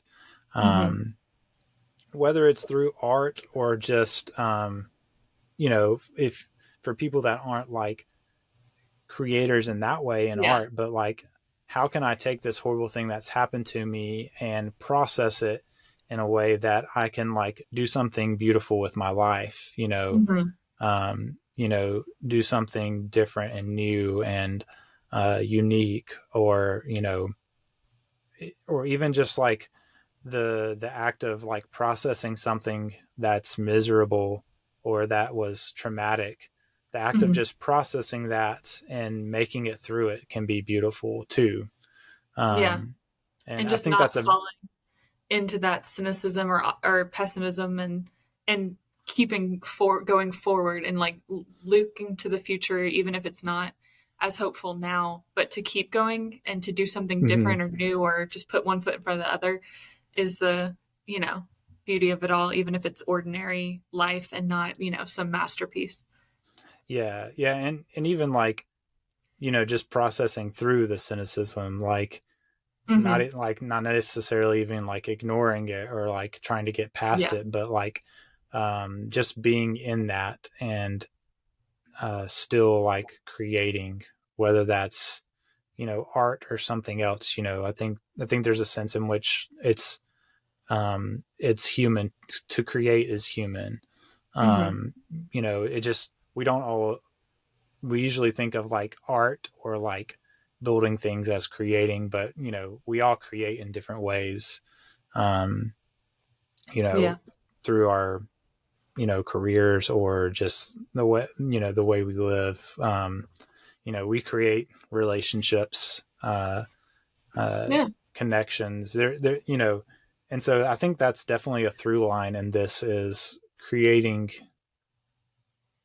things beautiful out of bad situations. And I definitely think that oppression, creating art, or being like kind of like the jumping off point. I must have read something very similar, or maybe the same thing as you, about like artistic expression being like a reaction to oppression. So like you definitely have That's that also with very French. Yes, for sure. Yeah, and America, I feel like, is kind of like always a step behind Europe as far as stuff like that goes. But yeah, it's a oppression being like a starting off point to artistic expression. If you do like just think back through all the great artists, there is a sense in which there is, some of it comes out of affluence, but there's also like, whether it's like oppression as deep as like, actually being imprisoned, or an impression of like, I have these, you think about Mozart, like Mozart wasn't like, he wasn't like coming out of poverty or anything, but he had these ways of expressing himself that were very much like not socially acceptable. And so like there's an oppression in that sense of like, I have these things inside of me that I need to get out, but society tells me I can't do it. I can't do that, or I can't do it in that way. And that sort of oppression comes through in the second story, I feel like. Where you have these, it's not like these French like kids are like they're not like poverty, they're at this nice school. But there's a sense in which like they have these dreams and aspirations. Like, it comes through in like a trivial way, and like the whole reason being like they can't go into each other's dormitories. Like that's the trivial reason. But then you have the sequence where the boys are talking about like, I'm just going to have to become like my father. Exactly like my father. Yeah. And that so whole sequence is really good as well. Yeah. Also and, really sad, but very well done. Yeah. I mean, you have the kid jumping out the window, and that at the end of that sequence, and it just goes to show that like oppression has, there's some forms that are like obviously more brutal and more, I don't know, like, I guess you could say objectively worse than others. But also like oppression does come in all shapes and sizes. And is if bad this is your in view any of the form. world, then it is still oppression to you. Obviously somebody else, of course, like always, somebody else may have it worse. But if this is your view of the world, and this is angering you, this is hurting you, this is whatever, then that is still the way you feel and how you view your world. And even that kid does say, like, I can no longer envision myself as a grown-up in my parents' world. And, you know, he's like, this is the world I know, but I can't imagine it any longer. I can't imagine myself playing part of this. And even though it's honestly a pretty cushy world, it still is him being somehow different or like disengaged from that world and therefore feeling oppressed within that environment. Yeah. Yeah. And I mean, you definitely get that in the last story. You know, you think about Roebuck Wright and his comparison with James Baldwin. You know, you have this this sense of like, especially like in conjunction with the other stories. And I think this is where they can add to each other, even though they're separate stories. You know, you think about in the first story, you have this artist who, you know, doesn't really fit in with society. He is a bit of like, has a bit of psychopath to him. You know, he growls at people like, and like he did murder some people. You know, you get the sense that he did it kind of out of a bit of a righteous anger, but also like he went far beyond that too. Yeah. So like, and you know, he's literally imprisoned. But then you jump to the Roebuck Wright character, you know, who I guess is like literally imprisoned at some point in a flashback. But at this point in his life, you know, and even as a writer, you know, you get the sense that, oh, okay, you know, you don't have to be like a psychopathic murderer, you know, artist guy to lose your freedom. You can just be perfectly who you are, you know, a gay Black American man, and just have no sense of freedom, of liberty, just because of, you know, who you are. And, you know, the deep sadness that you get that comes out of that, you know, is just, it, you know, it's moving. And I think it's a connection point through all these stories for sure. But, yeah, so, you know, we had talked about the kind of, or you had talked about the like switches from black and white to color and stuff. Yes. And that was something that like stood out to me on this watch, for sure. And, you know, I was kind of trying to take note of when it happened and like, just kind of thinking through like, what's going on here? Like, what's the point? And, you know, it seems like, and I did read kind of some thoughts from other people, which there are, you know, people kind of have different takes on it, which is interesting. But yeah, I would say the one that stood out to me most, and it's not that it stood out to me most, it was just, or I guess that's a way of putting it, I guess. It just like, it's probably one of the quickest ones, but also like one that was just like, whoa, kind of a moment that kind of like, you know, slaps you in the face. And it's when, it's a pretty like, it seemingly insignificant moment of, it's in the Roebuck Wright story. And it's in like the dramatization of him. It's, the little boy, you know, that has gotten kidnapped, and he's in the closet, and, Saoirse Ronan's character, which I don't remember her name. But she's, you know, kind of sitting outside the closet, kind of keeping watch over where they have him kind of locked in the closet. And there's like a little like flap where she can look through. Yeah. And, they're talking, her and the boy, and it's, you know, I can't remember what prompts it. I don't know if you remember what prompts her to look through the hole at him. I think he asks her, doesn't he ask her what color eyes she has or something? It seems like it's something like that. Something like that. Yeah, but because it's before she starts singing the lullaby, I think.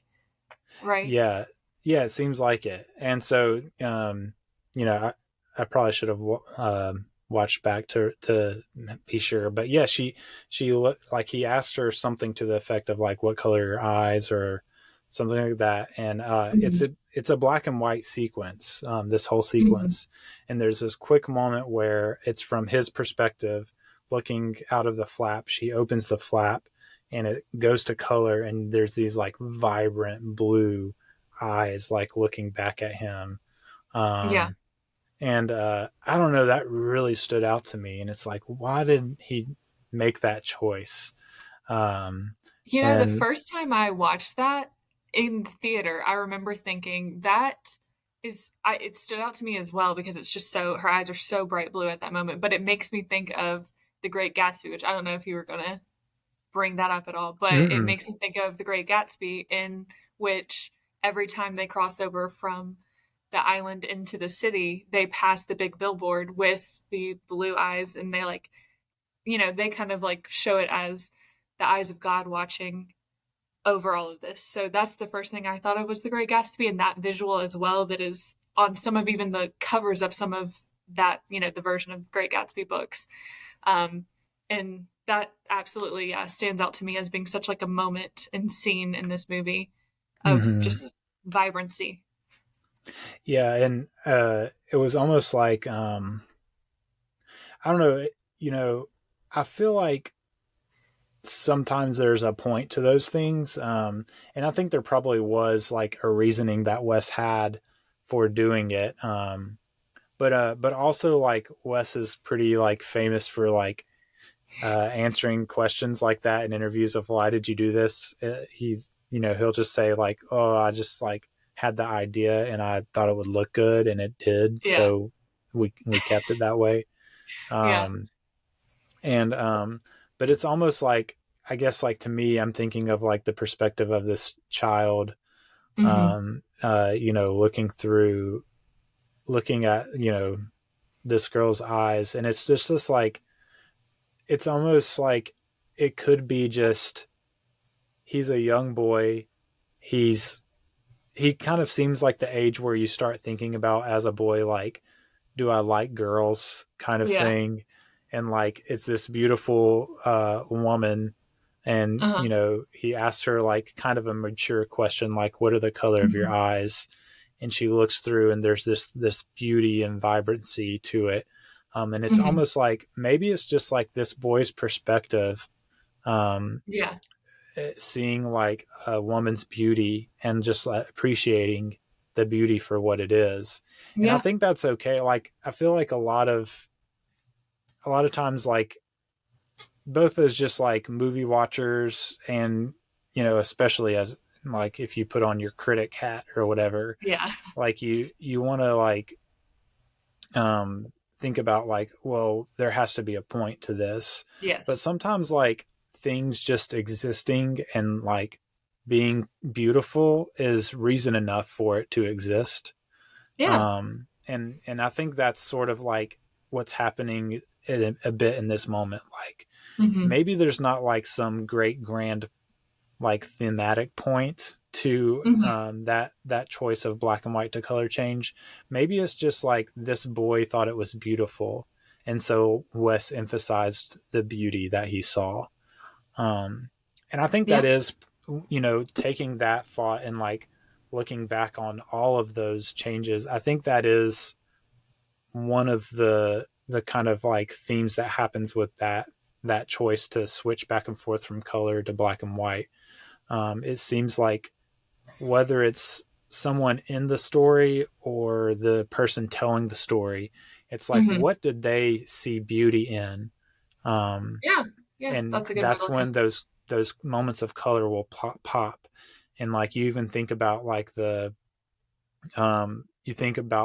second story. Obviously we talked about the first one. It's like when there's those moments, like I think about when they walk into the prison to see like the finished product, and it's Simone like turning around, and that widescreen of the which is another thing, the aspect ratio changes, but that widescreen of the whole like piece of art, and it's in color and it's not very long. It's like a few seconds and then it goes back to black and white. Yeah. But yeah, so you definitely have that in the first story of like, this is what the storyteller thought was beautiful, most beautiful, or even like the perspective of maybe the character in the story.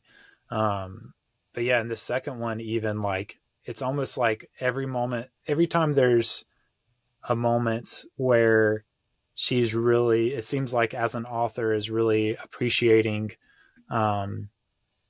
like we kind of talked about, like that empathizing with the youth of these kids. So like moments where like it's Chalamet, Zeffirelli and Juliet, whenever they're not arguing, whenever there's like moments of connection, it'll turn to color, which I thought was really cool. It's like her, and she, even though she has that kind of intimate connection with Zeffirelli, like in the end of the day, that's what she wants, is for them to go be kids and have that romantic, like fleeing together. And so like that's emphasized in color, but also like, when there's that whole like big set piece, like almost like a play, a stage play production of thinking back on like how youth kind of spend their time in these coffee shops and like, the way they live. It's like her thinking back to like what it's like to be youth. And it switches to color for that sequence. And it's this vivid, like stage production kind of like sequence. And it's because like her as a writer, like that was a vivid time in her life. Like she sees that time as like very beautiful and meaningful. And so like it switches to color for that sequence. So I think that is like a big thing happening with these switches from color to black and white. I think I read someone else talk about like when progress is being made, it switches to color. Which I thought was another, I thought that was another interesting way to think about it. That's not what I thought of. I was, what we've just been talking about is kind of what I was thinking. But the progress is interesting because, that's another interesting way to think about it. And it at times could coincide with the beauty, because the progress could be the creation of something, the connection with one another, and all of those moments. So technically, I feel like those two thoughts could be hand in hand. But I think that what I noticed with this viewing of it is that in Owen Wilson's portion, when they're showing the city in the past and the city presently, it doesn't say present. It says the past and the future, and the past is in black and white. The future, which is what we assume is currently, but it's referred to as the future, is in colors. So I feel like that also could lend to that belief or that thought process of like, okay, well, the progress, the future, the forward movement is the color parts, and all of the black and white is maybe the old way of thinking, or, just somebody's actual personal history and past. Yeah, I didn't even catch that it was like, it didn't say the present. That's really interesting. That was very interesting. And I think something else that I was thinking of too, so you think about like the actual stories being dramatized, there's a lot of like switches from color to black and white within those, but then whenever you go out into like the actual like storytellers telling the story, it's almost always in color. I think it is always in color. I think the only one that changes a little bit is the last Roebuck, right? I feel like his sometimes is in black and white, but not necessarily. Like when they show him and Howitzer talking about the story, it's in color. Right. But when they show him talking, sometimes it goes to black and white. Sometimes his is, to me, all over the place. But then, of course, you also have the illustrations in there. So that whole story and sequence really bounces around when it comes to the style. There's a lot going on there. I think, there's moments where he is. So I think the only moment where he's like sitting in the chair that it goes to black and white is when it kind of like focuses in on him. And it's almost as if like it's an aside. Yeah. Like it's not actually like him telling a story, like telling the story, Yeah. like in the act of storytelling. It's like this, like little side monologue. And like deeper meaning and like his own personal Yeah, turmoil and thoughts versus it being the actual story that he's telling yeah. the world. And it kind of like, to me, it almost emphasizes like, okay, we're stepping out of this. This is an aside. This, you know, we're stepping out of him as a storyteller and like Yeah. looking into like who he is, like Yeah. in a deeper way, like you're saying. And then too, like the cut to black and white there even emphasizes like that loneliness and melancholy. Yeah. Like the Yeah. vibrancy goes away Mhm. when, you know, It's him. is it when he's answering the question of why? I think that's when it is. It seems Yeah. like. When he's talking about why, I think it's during that whole session where he's talking about eating meals by himself. Mm-hmm. Yeah. I think that little monologue is the part that I Yeah. think it's the only part that's black and white. Like I said, that one is kind of all over the place. So it's hard to clock every single shift, Yeah. but I'm pretty sure that's the only monologue in which it cuts to black and white on him in those scenes. Yeah. So even then, it's like cutting away from the act of storytelling. Yeah. That it's not in color. And so to me, like if you thinking back on like, okay, why these color moments are moments that are that the storyteller or the character in the story thinks are beautiful or meaningful. Yeah. And so True. like then you take a step back. So there's, you know, there's kind of like layers and framing devices in this, similar to like the way that there was in Grand Budapest, and, you know, with Asteroid City coming out, you know, we'll talk about how that happens there too. But, you know, you step one layer out to the storytellers and you see, okay, why is the color in black and white changes happening for them?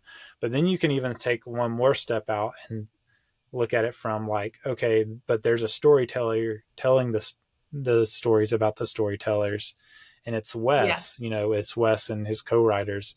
So like, why are the writers in color? Well, it's because like Wes, to him, the beauty for him is the act of storytelling, the act of talking in your unique voice and getting your story out there in the world. This story that you want to tell, this information that you want to like put down on paper. And so like, there's, you know, there's those layers to how that's applied. And I think that is why, like, for him, those are like all of the storyteller moments, are in color, because to him that there's beauty in the act of storytelling, but also like the process. You know, you have the all the moments with the editor, and in the kind of magazine offices are in color. So, you know, I don't know if he necessarily like planned that, but for me, that's like something that I was thinking about. Okay, if we take another layer out, why are all these in color? But yeah, that could be just like he just did it that way. Yeah. So, but I mean, I think that that's a good theory. Because I mean, it does make sense. I like that. And that's clearly kind of what he's getting at in this whole production overall, is the beauty of storytelling and his personal appreciation for it. Absolutely. Yeah. But yeah, you know, just thinking about like, so that's just one example of how like all the abstractions he makes, to give this like very surreal, atmosphere. You know, you have the changes from color to black and white. You have the changes in aspect ratio, which are a lot more sporadic. Than in Grand Budapest, they were like almost like frames for the different time periods. But here they're not used to like show a period or a time, but almost like a feeling. And so that's another interesting abstraction. You know, I wrote down a ton of stuff. You have lighting changes, you have characters speaking different languages to each other, but not like, you know, English person, the American speaks English and the French person responds in French and vice versa. you have you have mixtures of miniatures and live action, which, I think the main one is Owen Wilson, Yeah. like standing in front of like the construction zone. Mm-hmm. That's like a miniature, but he's kind of standing, I guess, the way it's shot Yeah. perspective wise, so there's that like abstraction happening. Um, there's just so many. I already mentioned the aspect ratios. You have like characters like being normal in the way that they're filmed, and then sometimes they're looking at the camera. Yeah. Um, you have you have moments where like characters freeze in time, like Mm-hmm. there's like Yes, you're whole scenes where everyone is yeah, frozen and it's in not like argument or whatever it might be. and it's not like he takes a frame and just No, keeps on that frame. You can tell because they're not keeping perfectly still. no, and I love Which that little detail. yeah, which goes back to like the stage play kind of aspect of the way Yes. what he's doing here, which you can tell he's always loved stage plays. He Mm-hmm. he wrote them and directed them when he was in high school. Yeah. And that's kind of that aspect is stuck with his creativity. Mm-hmm. Which you can see all the way back, especially to Rushmore. But yeah, and it's all like, I don't know. I wrote down more. There's geographical like oddities where you don't like the same room looks different in different shots. Like Yeah, that doesn't yeah. make much sense. You have the switches from like a handheld cam when there's like action happening back to like the still camera. Yeah, there's just so much. One of the main ones that's like really like a feels very new for this one is a very like stage production stage play thing, which is like you'll have characters like being still in this like in the frame. Yes. But the set is moving around them. So we talked about it with Owen Wilson. The one that stands out to me is Zeffirelli and Juliet right after Mm-hmm. they're having the argument about Tip Top. And Yes. she says Tip Top's like just a commercial, like Uh-huh. nothing, it doesn't mean anything. And she wants to put the poster up of, it's kind of like you get the sense he's a like important philosopher or something. Yeah, And something. Zeffirelli goes to the jukebox and like starts playing the Alina song by Tip Top. And, the walls literally like come out, Move like, away. Yeah. move away, and more different set pieces move in just like they would like on a stage play. Yeah. Which Or even when Moses's his wheelchair gets hit and you just see like the pieces of the wheelchair flying away like yes. one by one, and it's obviously not the wheelchair, it's literally people holding, the various props, moving them away. Yeah, and you can even watch behind the scenes of them people with a green screen, like with those pieces of the wheelchair on sticks, like doing this with it, which is something that like if you were doing a stage play, like that's how you would do it. And like, you like, it's not real, but it's fun and it's interesting. But yeah, so like all of that, I feel like one of the reasons that all of that is so prevalent here, there's so many abstractions, which they're, other than like the big set piece moves, which is something that I feel like really is new for this one. Wes has done all this stuff before, but it's very prevalent and in your face here, which I think is why like a lot of people are turned off by this movie, just because there's so much going on here with that. Yeah. But I do think there is a point to it. And I think one of the big reasons he does this is because it mirrors how writing works. This is very much an ode to the New Yorker, but also just like the act of writing and the importance of writing and the process of writing. And when you read a book, or an article or whatever, it functions very much in these ways. Like you do have in your writing, you can write and freeze a moment and really like examine all the details that are happening in that moment. just like Wes does in that scene where he freezes everybody in frame and kind of pans across, and you can literally look at all the details of what's happening, just like you could in writing. You can, I mean, like thinking about the switch from black and white to color, you can have like just the narrative where you're writing, but then you can switch in tone and style and really like make something very vivid and emphasize something in your writing. And, you know, the parallel would be like maybe the switches from black and white to color, or the switch to a different aspect ratio or perspective. You know, you switch for perspectives from like the third party viewer to, like we were saying, like the little boy looking out the window at Saoirse Ronan's eyes. You know, all of that is stuff that you can do in writing like seamlessly. But for some reason, like no one wants to do that in movies, and Wes is like, no, I'm going to do it in a movie. Yeah, it's very acceptable in a novel for you to get to a breaking point. There might be a physical break in the page, or it might tell you the next perspective that we're looking from. It might give you a whole page with a different character's name, and you now know we're speaking from their point of view. But yeah, in a movie, that's kind of a no-no, or it's just weird. It doesn't, come off correctly. And in this, he does kind of have to overemphasize it in order to show you this is the switch, this is the story, and how it plays out, and all the aspects we're analyzing as we're telling it. Yeah. And I think it does. It just feels like part of why he's doing all this is because he loves the act of writing and the process of writing. And he's like, why can't I do the same sorts of things on film that you can do in writing, in a novel or in an article? And I just love that. I think it's really cool.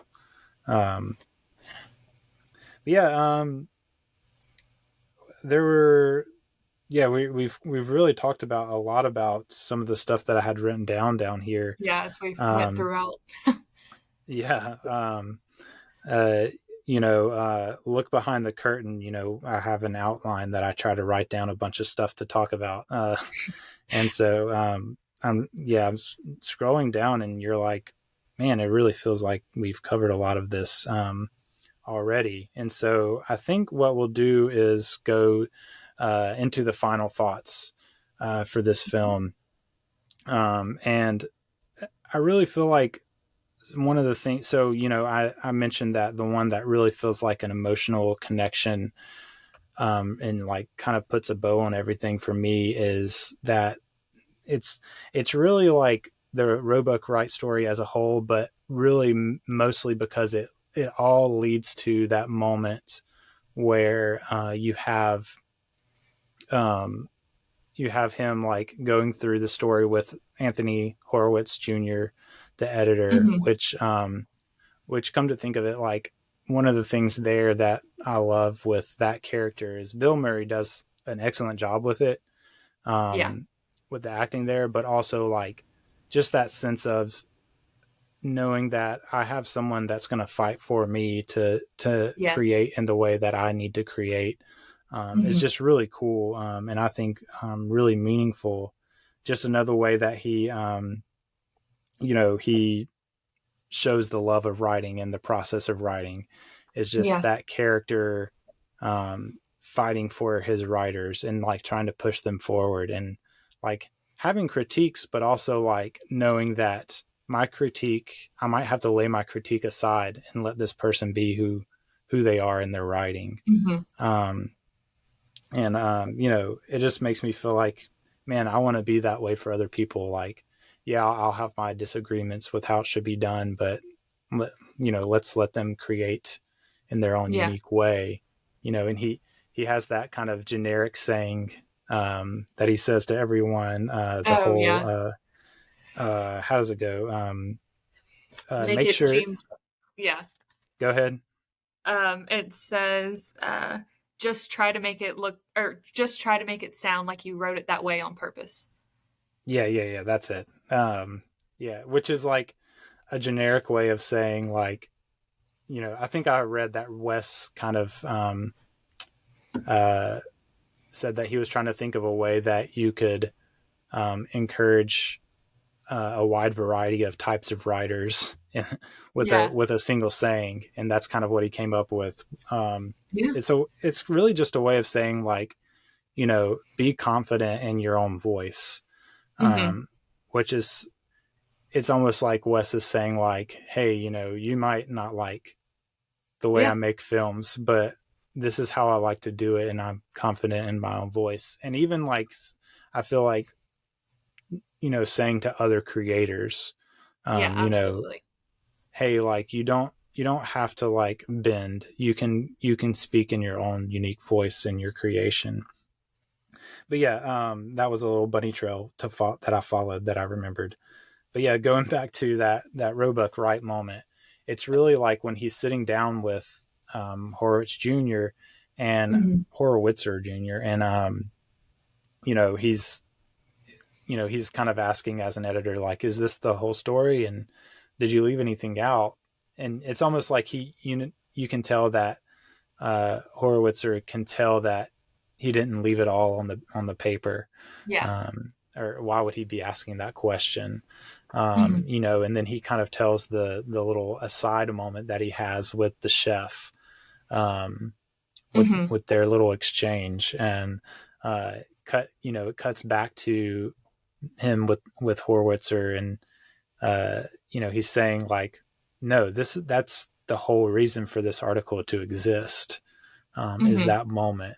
And you even almost get the feeling that, like, so to me, the reason that I love that story the most is because it feels like that moment is the reason for this movie to exist too.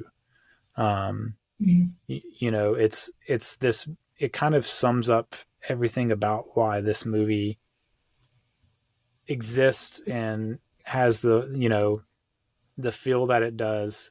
And yeah, you know, it's that moment where Wright, you know, it's the chef.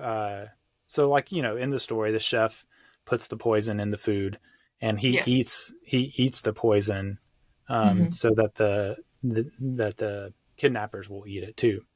Yeah. And he's laying there kind of, you know, you're not sure if he's going to make it or not. Yeah. And Roebuck Wright is there with him, and he says, you know, I admire your bravery, Lieutenant. And it's Nescafier is the character's name, the chef. He says, I'm not brave. I just wasn't in the mood to be a disappointment to everybody. I'm a foreigner, you know. And Roebuck Wright says, the city is full of us, isn't it? I'm one myself. And this is the line. Nescafier says, seeking something missing something left behind.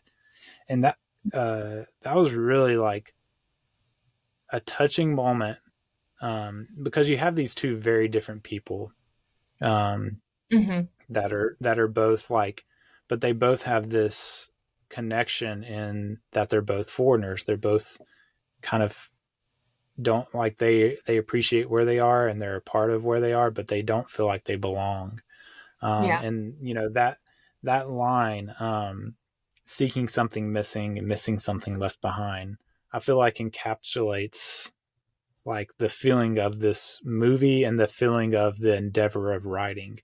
Like, you're especially, like, you know, the connection point there is them being a foreigner, and, you know, thinking about what does it mean to be a foreigner? What does it mean? What does it feel like? What does it change in you and your perspective? And, you know, I think there's a degree to which at some point in everyone's life that there is that feeling, whether you're actually in another country or not, but you have that experience of, I'm here. You know, you may have, like, never moved away from your hometown, but you can still have that feeling of being a foreigner, feeling like you're missing something, feeling like, you know, you're seeking something that's missing. And it's like, it feels like you were meant to have it, something that you were, like, left behind, which in their case, they literally have left things behind because they've moved to another place. But just, like, existentially, that feeling that we all can have of kind of a longing for a place where we can actually like belong and fully be ourselves, is I think a very like broadly human experience. There, he asks him,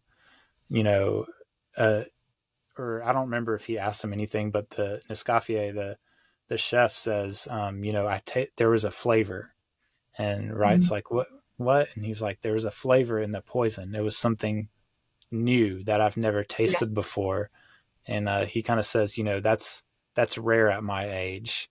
And I think that's another like little beautiful little thought. But I think it coincides with this idea of, the older you get, like the younger you are, the more, I guess the more connected you feel with that sense of like, this world isn't how it's supposed to be. It's that seeking something missing, like what's missing in this world. I want to fight for what's missing in this world. I want to fight to make the world feel like, it should be. And, the older you get, the rarer it is kind of to have that feeling just by being jaded by life and happenstance and just, your experiences. And Escoffier just saying like it had a flavor, something new. It's that thing that sparks, like even as you get older, of like that longing for things to be, it's that taste of the way things should be. Even in this like poison, there was something there that made him, think of a reason to exist, think of a reason to live.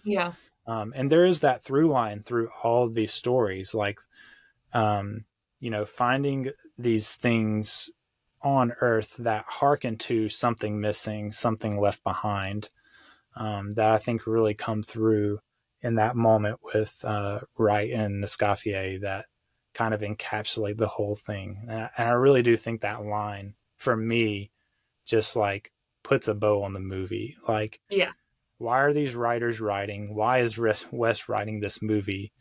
What's going on? What's the through line through all of this? And there's more than just this, but this is just what stood out to me. And it's that idea of, that, obviously people like you and like me that haven't like lived for extended period of times being a foreigner,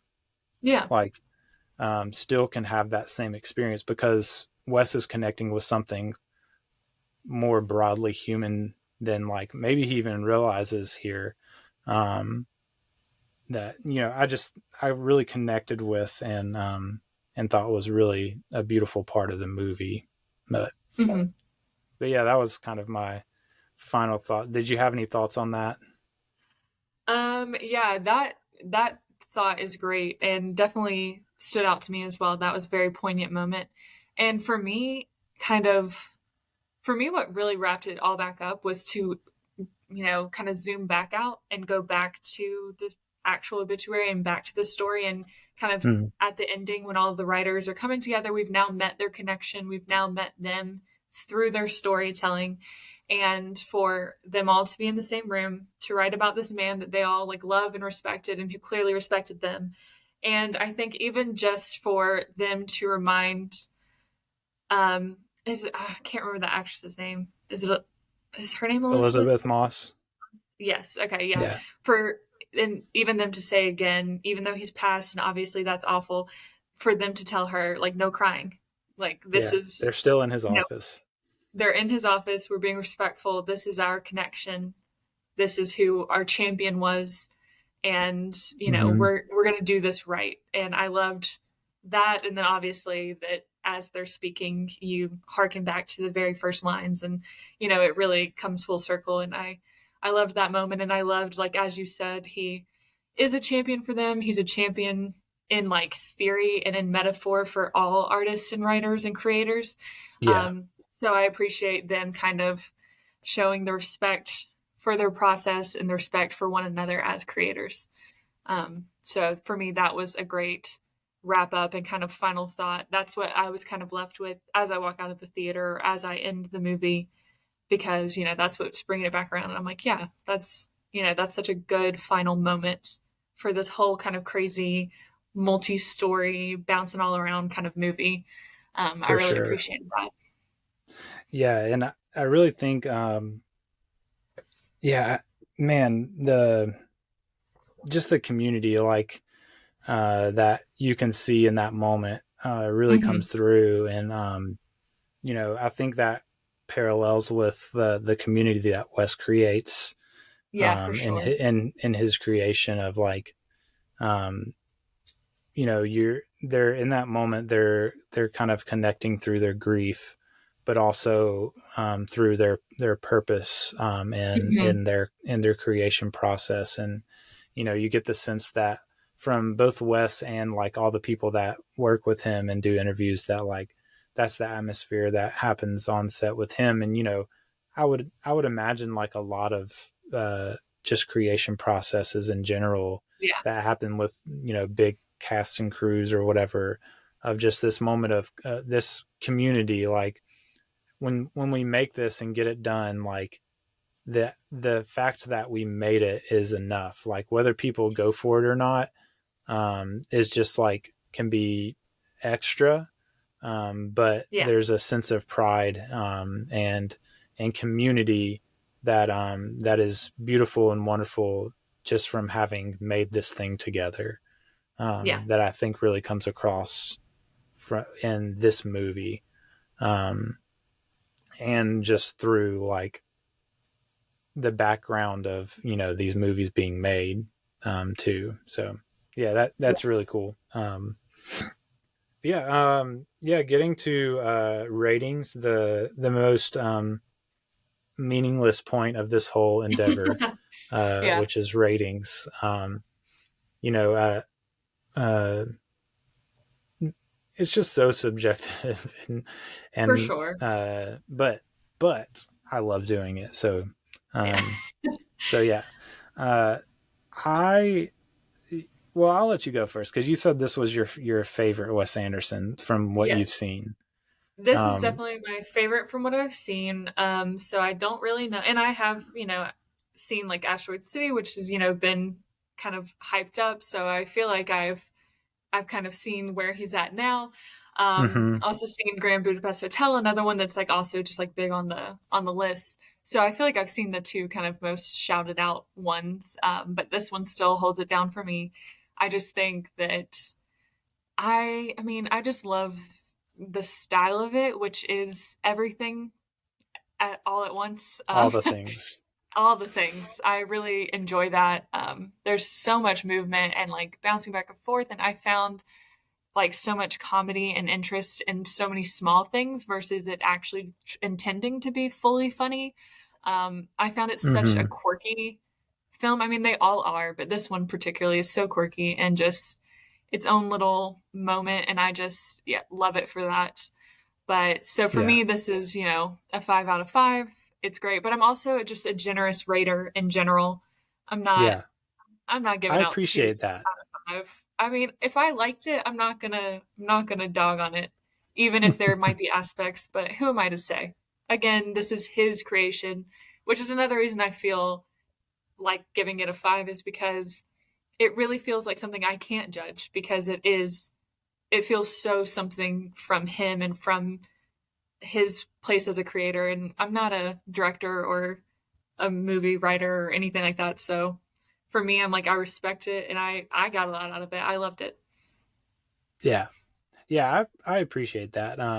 That's something that I've always, appreciated, like, with your, which I'll let you plug, your Instagram at the end. Yeah. But like, it seems like every movie, and you do mostly just, like, current stuff, I think, on there. And, like, I almost never see you give anything like a low rating, which I appreciate, because it's hard to, like, when people put on their critic hats, it's easy to, like, not find the good in every movie. And, like, that's something I appreciate, is that you seem to find, like, something good in every movie, which is, that's a task in and of itself sometimes, because some movies, are more difficult to find the good in.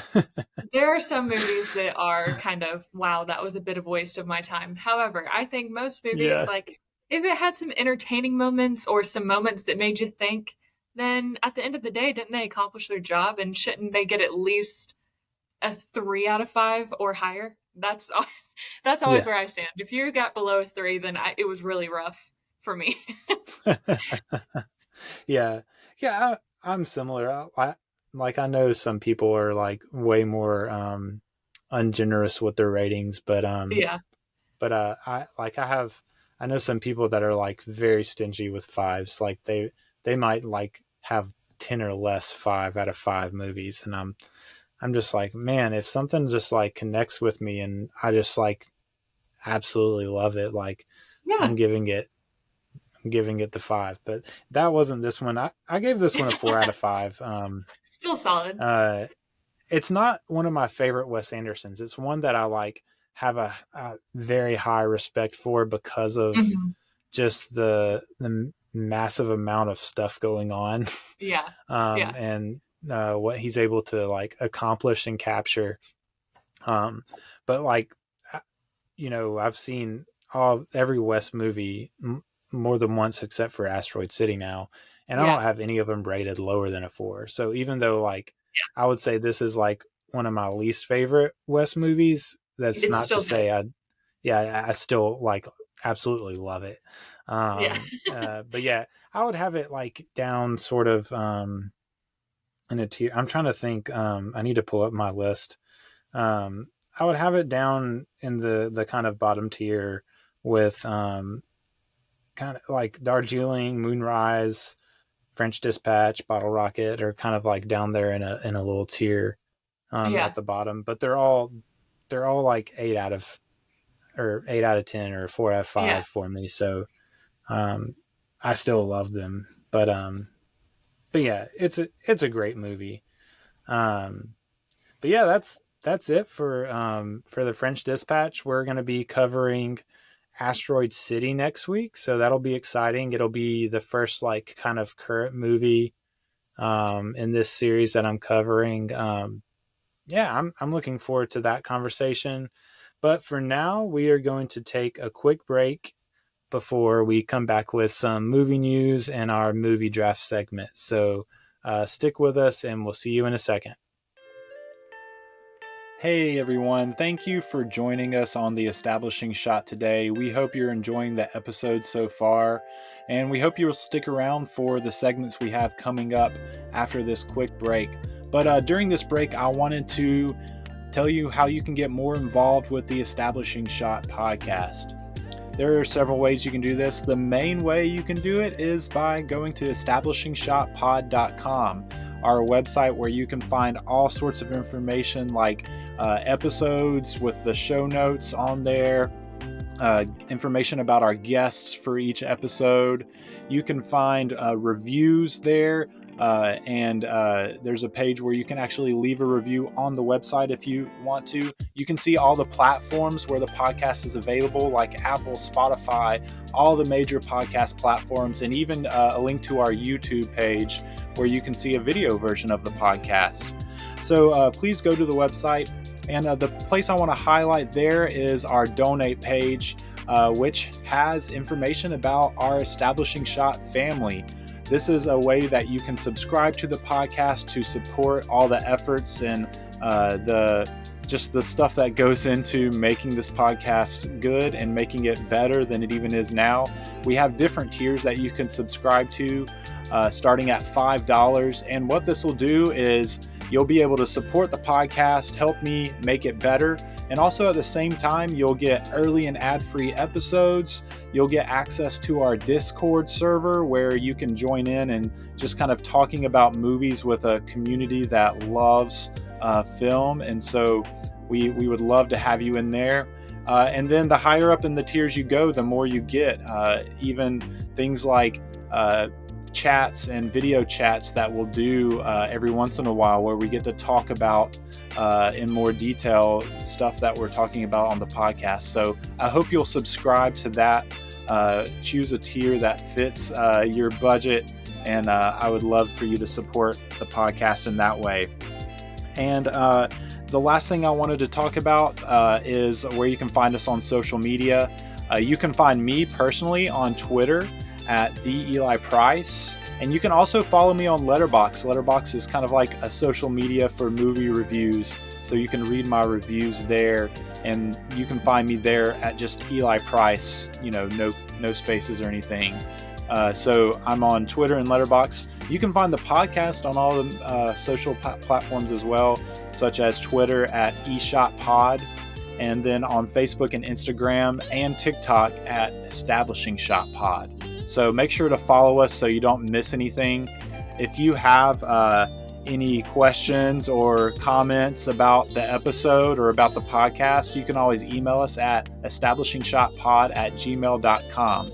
And the very last thing I want to do before you get back into the episode today is just ask you to please go to Spotify and Apple and leave some ratings and reviews. That really helps the visibility of the podcast and gets it in more people's podcast feeds.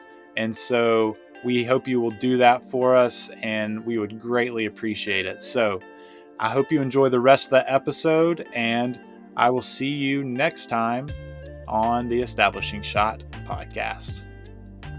Hey everyone, we are back from the break, and we're gonna jump into some movie news. I hope you enjoyed the discussion on the French Dispatch, because I definitely did. But yeah, movie news this week. When this podcast is coming out is the mega weekend that everyone's been waiting for, where both Christopher Nolan's Oppenheimer and Greta Gerwig's Barbie are releasing on the same day. Exciting stuff. Yeah. Are you planning on seeing both of these on the same day, Kara? I don't know about the same day. And if I had to choose one, I'm going to be a Barbie girl. So if I see one opening weekend and have to push one back to later that week, I'm definitely going Barbie. But yeah, I don't know that I can do basically 5 hours at a theater in one day. That's a commitment of my day. I'd have to run around outside in between movies. Yeah, for sure. Yeah. It's going to be really close to it's on my birthday weekend. And so I've been telling my wife, I want to go see, Oppenheimer in IMAX. And so but man, I would be really asking a lot from her for her to let me see both in one day. And I think she wants to see Barbie with me. So, I don't know that I'll be able to watch them both in one day, but it would be fun to be able to do that. But yeah, not happening in my current station of life. So, but yeah, so for the movie news segment, we're not so much going to talk about those movies, because for one thing, we would just be speculating on something that we haven't seen because it hasn't come out yet. But also, I thought it would be interesting to think about, I was thinking about Greta Gerwig, and this is her third really major movie. She's made she made Lady Bird and Little Women, and both were pretty big hits. Culturally at least. I don't know about box office numbers, but a lot of people love those movies. And this is her third movie. Everyone's excited about it. And it just got me thinking about the women directors that are currently working. It's something that for a long time in cinema, women directors were kind of on the back burner. It was very largely a white male endeavor for a long time, which is funny, because if you really look into film history, it's actually a woman that was the one that had hey, instead of just filming things that are actually real and happening, we could probably put some narrative to this and create a story with it. I think one of the first narrative film stories was kind of like written, directed by a woman. And it was like this family that I can't remember the name of it, but it's like really early 1900s or late 1800s. I can't remember, but it's like some people that want a baby, but they can't have a baby. And so there's this like fairy in this cabbage garden that's like pulling babies out of the cabbages, which it's like, I wonder if that's where like Cabbage Patch Kids came from. But yeah, I watched like a short clip of it. I think we don't actually have like the full film of it anymore. A lot of it was lost, but there are like pieces of it that you can watch. Like you can just watch it on YouTube. I wish I could remember the name of it so that I could tell you. Maybe I can pull it up right here as I talk.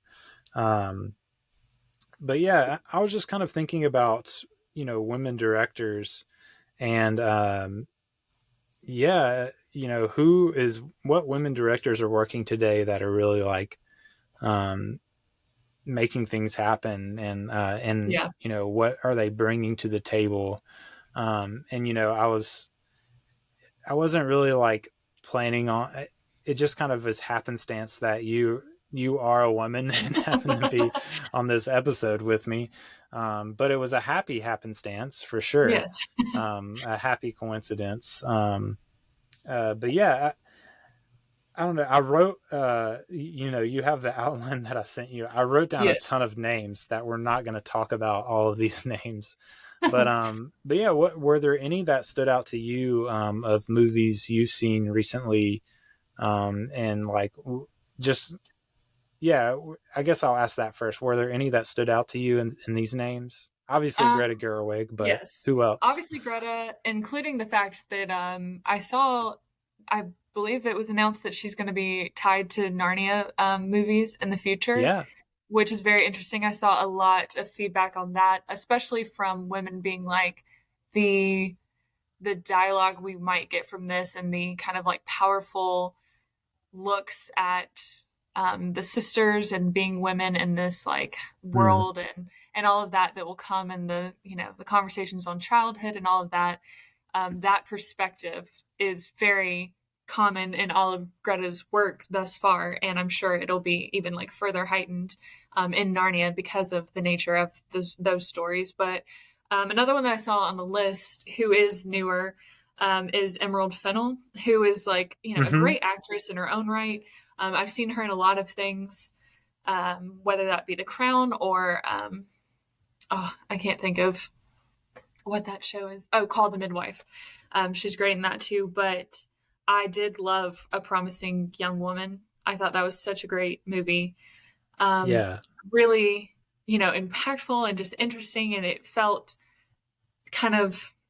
it had such a tone and a mood about it that was striking. And I think, truly came from Emerald and her viewpoint and the way she viewed this story that, of course, a male director might not have been able to latch on to that, to even like the written work in the same way. So I think that she is a very interesting director and creator and performer in her own right that I'm sure will continue to do work. I know that she's got another movie coming out soon-ish, Saltburn. I feel like I've seen a little preview, but I'm not, I don't remember when that's coming out or how soon that is, but I think that those two were the ones that stood out for me as far as like, oh yeah, I've noticed them and I've noticed specifically their viewpoint in a movie, not just the fact that like, oh, they are a female director, but you can tell it was a woman who directed this movie specifically,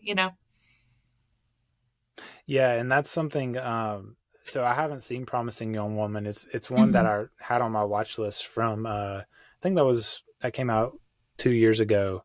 Yeah, it seems like. And it's one that was like, it's probably still at the top of my watch list towards the top from that movie year that I just haven't gotten around to.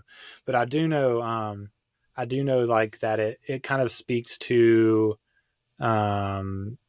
it from the sense that I get is it does have like a voice toward like sexual harassment or like, oh yeah, for sure.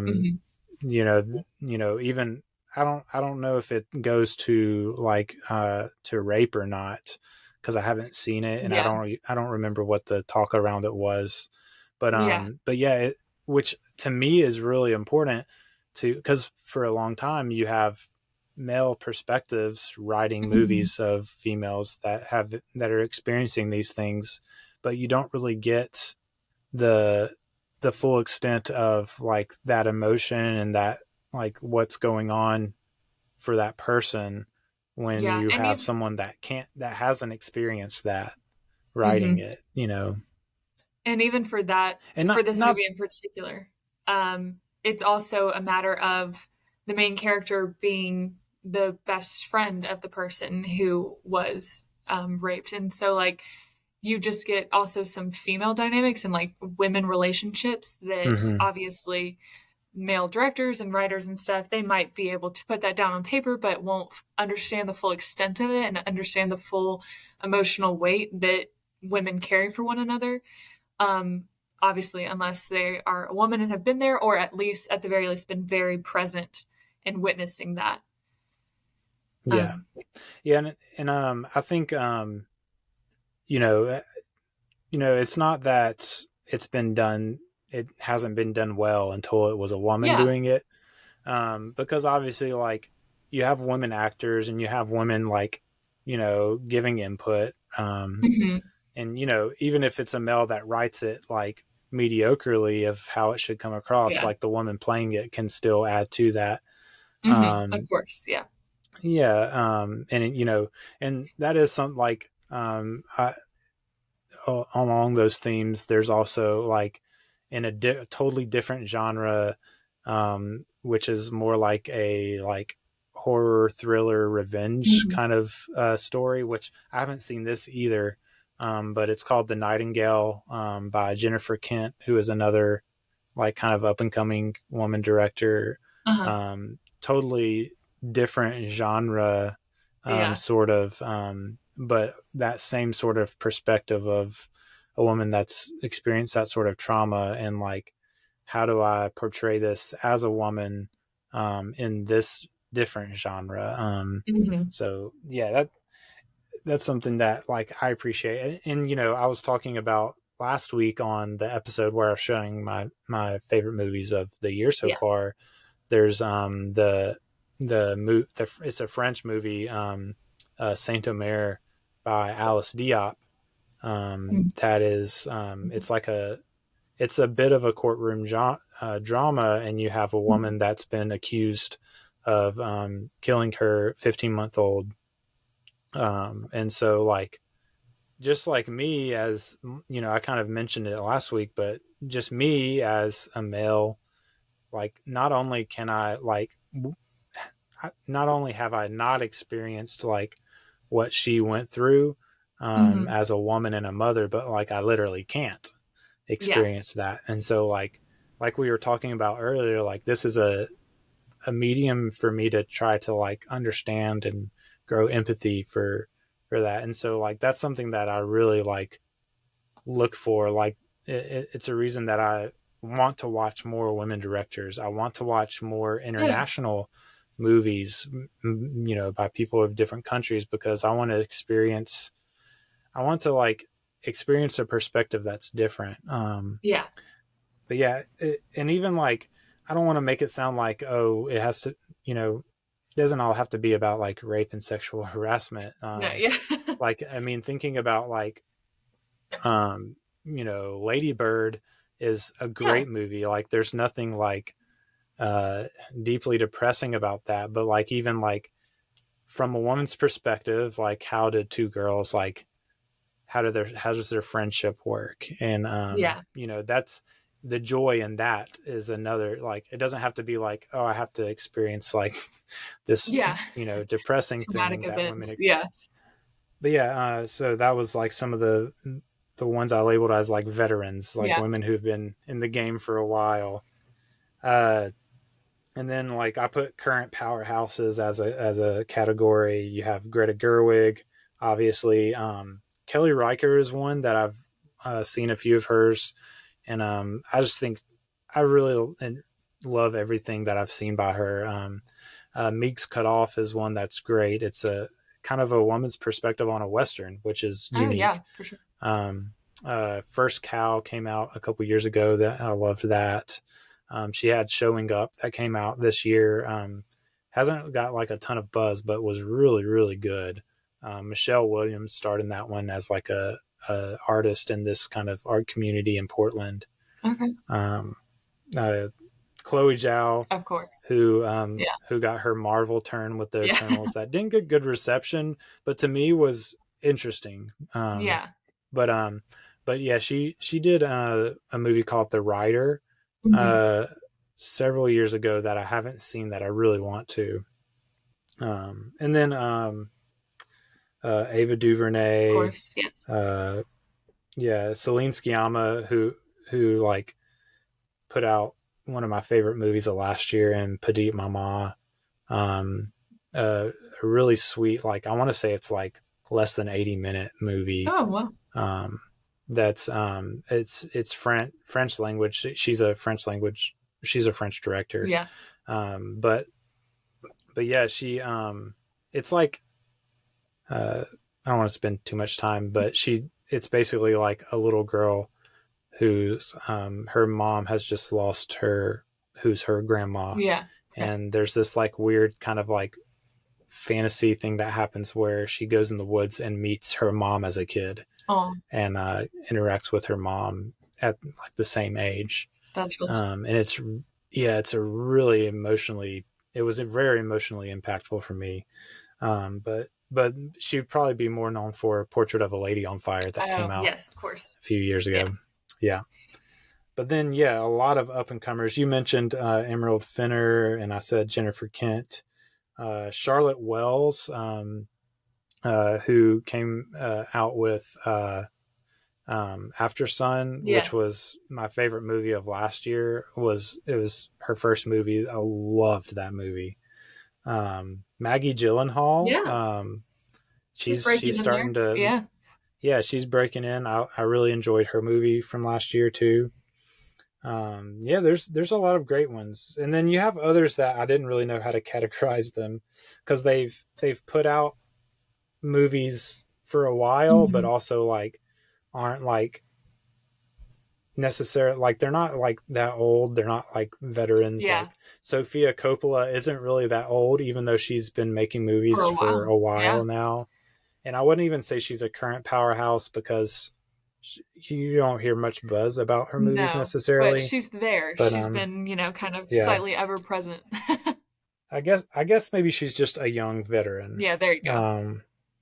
But yeah, there's a lot of women directors that are really like doing a lot of great work right now. And if you're listening and a lot of these directors are like, I haven't seen any movies by them, like go seek them out. Yeah. Like, it's, I would encourage everyone to make sure to, in your movie watching experience, don't only watch movies that like are made by people like you. Yeah, for sure. Watch movies made by people that are different than you, that are giving a unique perspective. Because that's part of what movies are all about, is gaining new and different perspectives, I think. Yeah. So, and as always, support from, the big ones to the small ones, because, going to see Barbie and that becoming successful means that Greta Gerwig as a female director will get even more acclaim and whatnot, and that'll help women behind her get, able to get budgets, able to get into the door. And then, of course, going and seeking them out on streaming services and platforms, like, it always, from the small projects to the big projects, supporting like just different creators, like you said, anyone who's different or marginalized in any way, like supporting those creators on small scale and big scale are always beneficial in the long run, even if it's just your one little stream on, Netflix or Hulu or something, like that'll help, or buying that one ticket at the theater. It always keeps us moving forward. Yes. Yeah, absolutely. I totally 100% agree. And even like thinking of Greta Gerwig, the inspiration for this talk, she's, she kind of was getting backlash because she was saying like, well, I just want to make big studio blockbusters now. Yeah. And but that's what she's dreamed of doing. Yeah. And it like when you get into those spaces, like you gain a certain degree of power. Absolutely. And what that allows you to do is make way for others that are like you, that maybe won't have to work as hard as you did to make it. Mm-hmm. And so, that's important. So yeah, I totally agree. But yeah, let's go ahead and jump into our movie draft section. Alrighty. So yeah, kind of along with the French Dispatch theme, we're going to be drafting movies about writers in film. And so, if this is your first time tuning in, basically the movie draft is just we take turns choosing from the pool of whatever genre or whatever you want to call it that I've come up with for this week. So we're going to be taking turns. Kara will take the first pick, and we'll accumulate our own team of movies from that theme. And so and then we'll put it out there and see who people think have the best list. When I was thinking about this, I was thinking, well, I don't want to just, I don't think Wes would want to just limit it to writers of like books or magazines. So let's expand it. I said, be creative with how you think of writers, whether it's music or however you want to apply it. Let's be creative. So that's what we're going to do. We're going to draft writers in film, movies about writers. Yeah. And so, let's just jump right in. Kara, you're a first time guest, so you get the first pick. So where are you going with the very first pick of the writers in film draft? Yes. So though I am going to be taking a liberal stance on the term writer later, for my first pick, I'm going for a straight up writer. And I am choosing The Help, which is a wonderful classic movie, amazing acting, and about a woman who wants to show the world the perspectives of the women who help in her town and who work for, families like hers. And it shows her her writing process. It shows her trying to get the book made. It shows the book coming to fruition and, supporting these people changing their lives. And so a true writer, a wonderful movie, and a great one to go back and watch if you haven't watched it in a while. I hadn't seen it in so long, and I saw it the other day because it just happened to, pop up as like a suggestion. And I was like, this is such a good movie. So funny, so sweet, so heartbreaking. It's all of the things. Yeah. It is a really good movie. I enjoy that one. And it does have it has some very funny moments and also like some very like emotionally affecting moments. Mm-hmm. That's a really good one. And I don't even know, I don't think I had it on my list, but I don't know why. It feels like it should have come up when I was looking, but yeah, not on my list, unfortunately, because it should have been.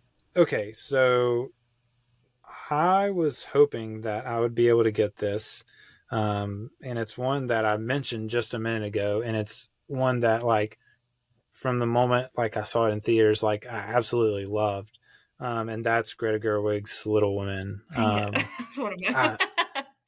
I love her.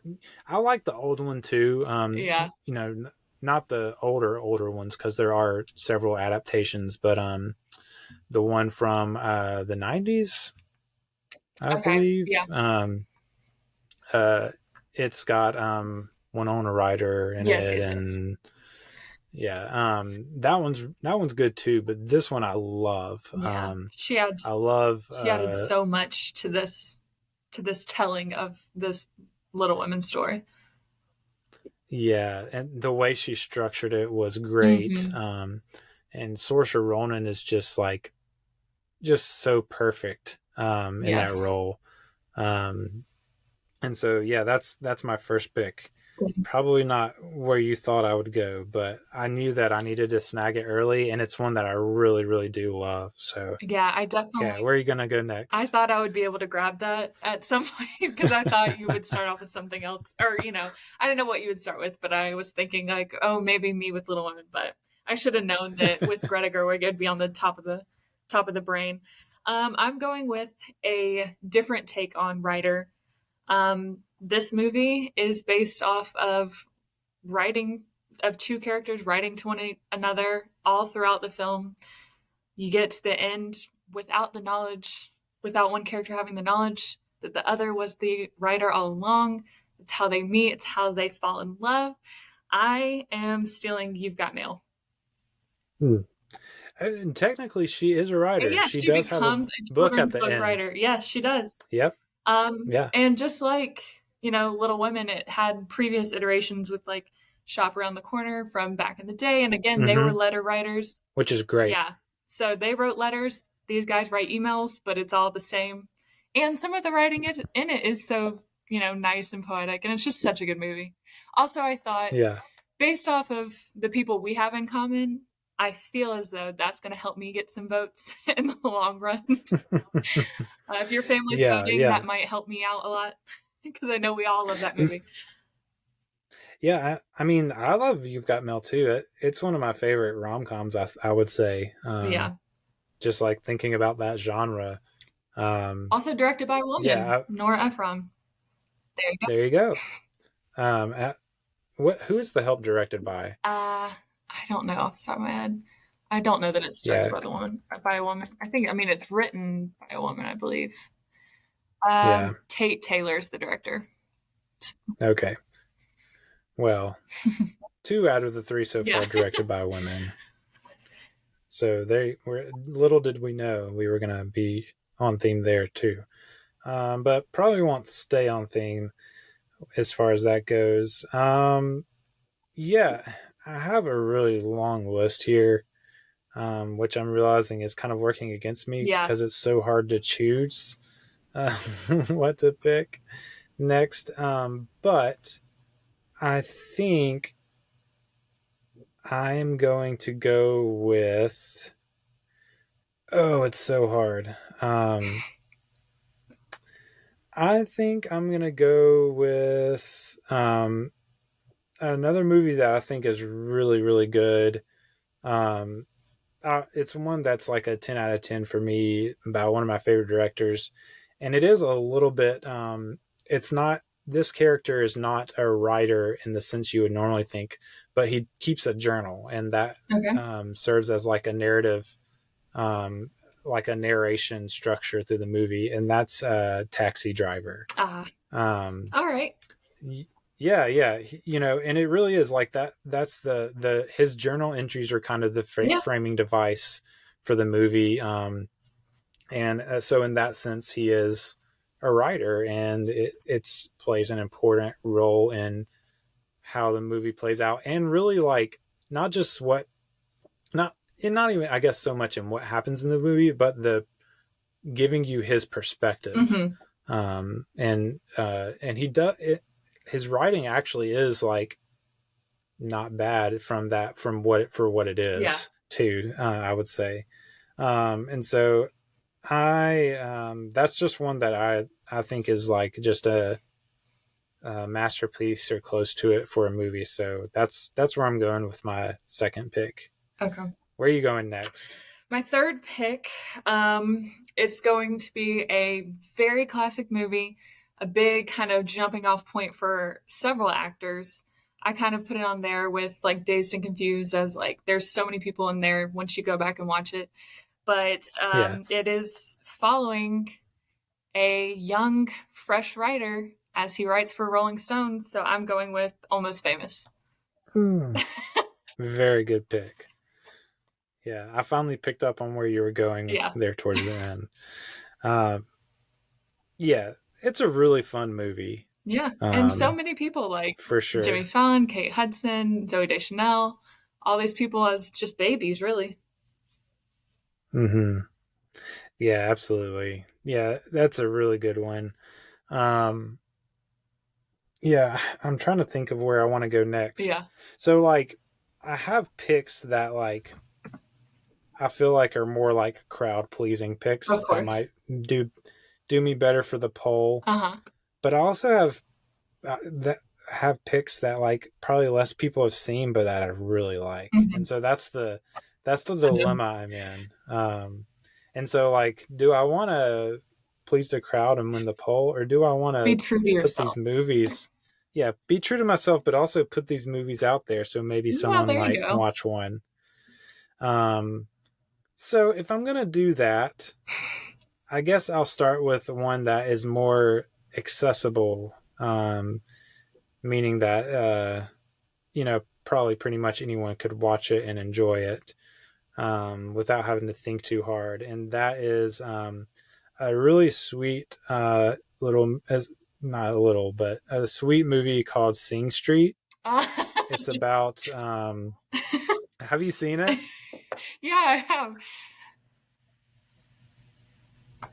That's great. Yeah. So it's written by John Carney, who is probably more famous for the movie Once. Yes. Seen that as well. That has that has Glenn Hansard and Marketa Irgulova, Mm-hmm. who oh man, I'm trying to think of they came out together as like a kind of music duo, and I'm blanking on the name of the group.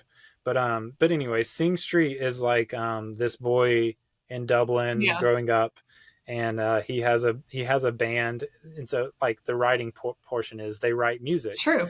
And it's like these very like 80s like pop rock songs that him and his friends are writing. And he like falls in love with a girl that's like older. He's kind of like maybe like preteen to like maybe 13 or 14, and she's kind of like feels like more like 17 years old, and so like he's trying to like impress this girl, and I don't know, I just love it. The songs are fun. The like he's very sweet as a character. Yeah, it just makes me smile. It's a really good movie. Yeah, I had to watch it. It was Irish, so yeah, there you go. Yeah, you liked it too? Yeah, I did like it. I think it's cute, and it's just it's very 80s. It's very Irish. It's funny. Yeah, and it's one of those movies that I just like smiled through the whole thing, which is kind of rare, and so like I just love it. So I hope me mentioning that will make some people watch Sing Street. I thought it was good. Yeah. All right. What's your fourth pick gonna be? Okay, so since you changed it up and went lesser known, mine is not lesser known, I would say, but I am gonna throw it old and classic movie. This was one of the movies that was referenced in Gilmore Girls, and was one, I think I originally saw it because I rented it from Blockbusters back in the day, but I love it. Starring Cary Grant and Rosalind Russell, I'm going with His Girl Friday, which is a classic movie about two writers for a paper and falling in love and bickering and falling out and back in love through their process of being in the newsroom together and getting the story and writing, and just it's such a bouncy old classic movie. I love it. Yeah, I haven't seen that one, but I would love to see it. Yeah, that one is. It's definitely one that's been on my radar. Yeah, that's a great one, and just like a common reference, when there are two characters in any movie or TV show or book where they like bounce off each other, have a love-hate relationship. It's the His Girl Friday kind of, vibe, and you understand why that's the reference when you watch it. Yeah, for sure. Okay, yeah. So I'm gonna go. It's my fourth pick now. Okay. I'm gonna go with. Yeah. Okay. I think I know where I'm gonna go with this one. I'm gonna go with Adaptation. Okay. Adaptation is it's starring Nick Cage, famously in his dual role as twin brothers. It's directed by Spike Jonze, but really like famously written by Charlie Kaufman, who's kind of more people probably are familiar with Being John Malkovich, which was written by Kaufman, directed by Spike Jonze. But this one is actually like more. It has Meryl Streep in it, and Charlie Kaufman as a writer, it's really interesting as a writer to begin with. But this movie is basically like the character is named Charlie Kaufman. Nick Cage's character, who's the main character. And so Charlie Kaufman loved this book written by Susan Orlean called like The Orchid something. I can't even remember what it's called. The Orchid Thief, about flowers. And it's he wanted to adapt it. It's not a work of fiction. It's a work of nonfiction, but he wanted to adapt it into a movie, but he couldn't figure out how to adapt it into a movie. And so he just like wrote himself into it. And it's about the writing endeavor of trying to adapt something that's not adaptable. And just like, this to me is Nick Cage's best performance, as this kind of these dual characters, these twin brothers. Yeah. It's a really, there's a lot of interesting stuff going on here. Meryl Streep probably plays the author of the book he's trying to adapt. It's a really wild, anything by Charlie Kaufman is really wild and out there. But yeah, I think most people could watch this and appreciate it. But yeah, I love it. It's a great movie. So yeah, that's where I'm going with my fourth pick, adaptation. Okay. I am gonna go with one that film bros would hate me for, but it was the very first thing that I thought of when I thought of writing.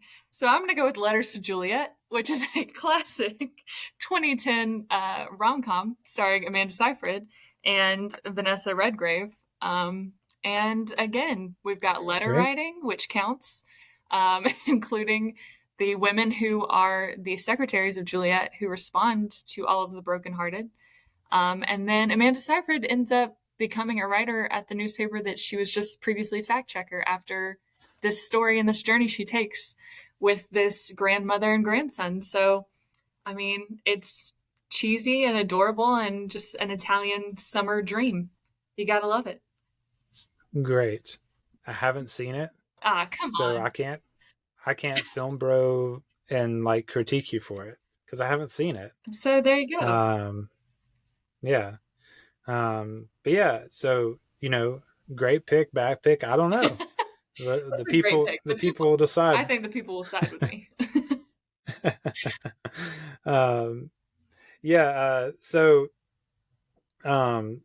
There's my next pick is probably going to be another one that not many people have seen, but it's by a director that I really love, Jim Jarmusch. This is I guess this would probably be one of his more popular movies.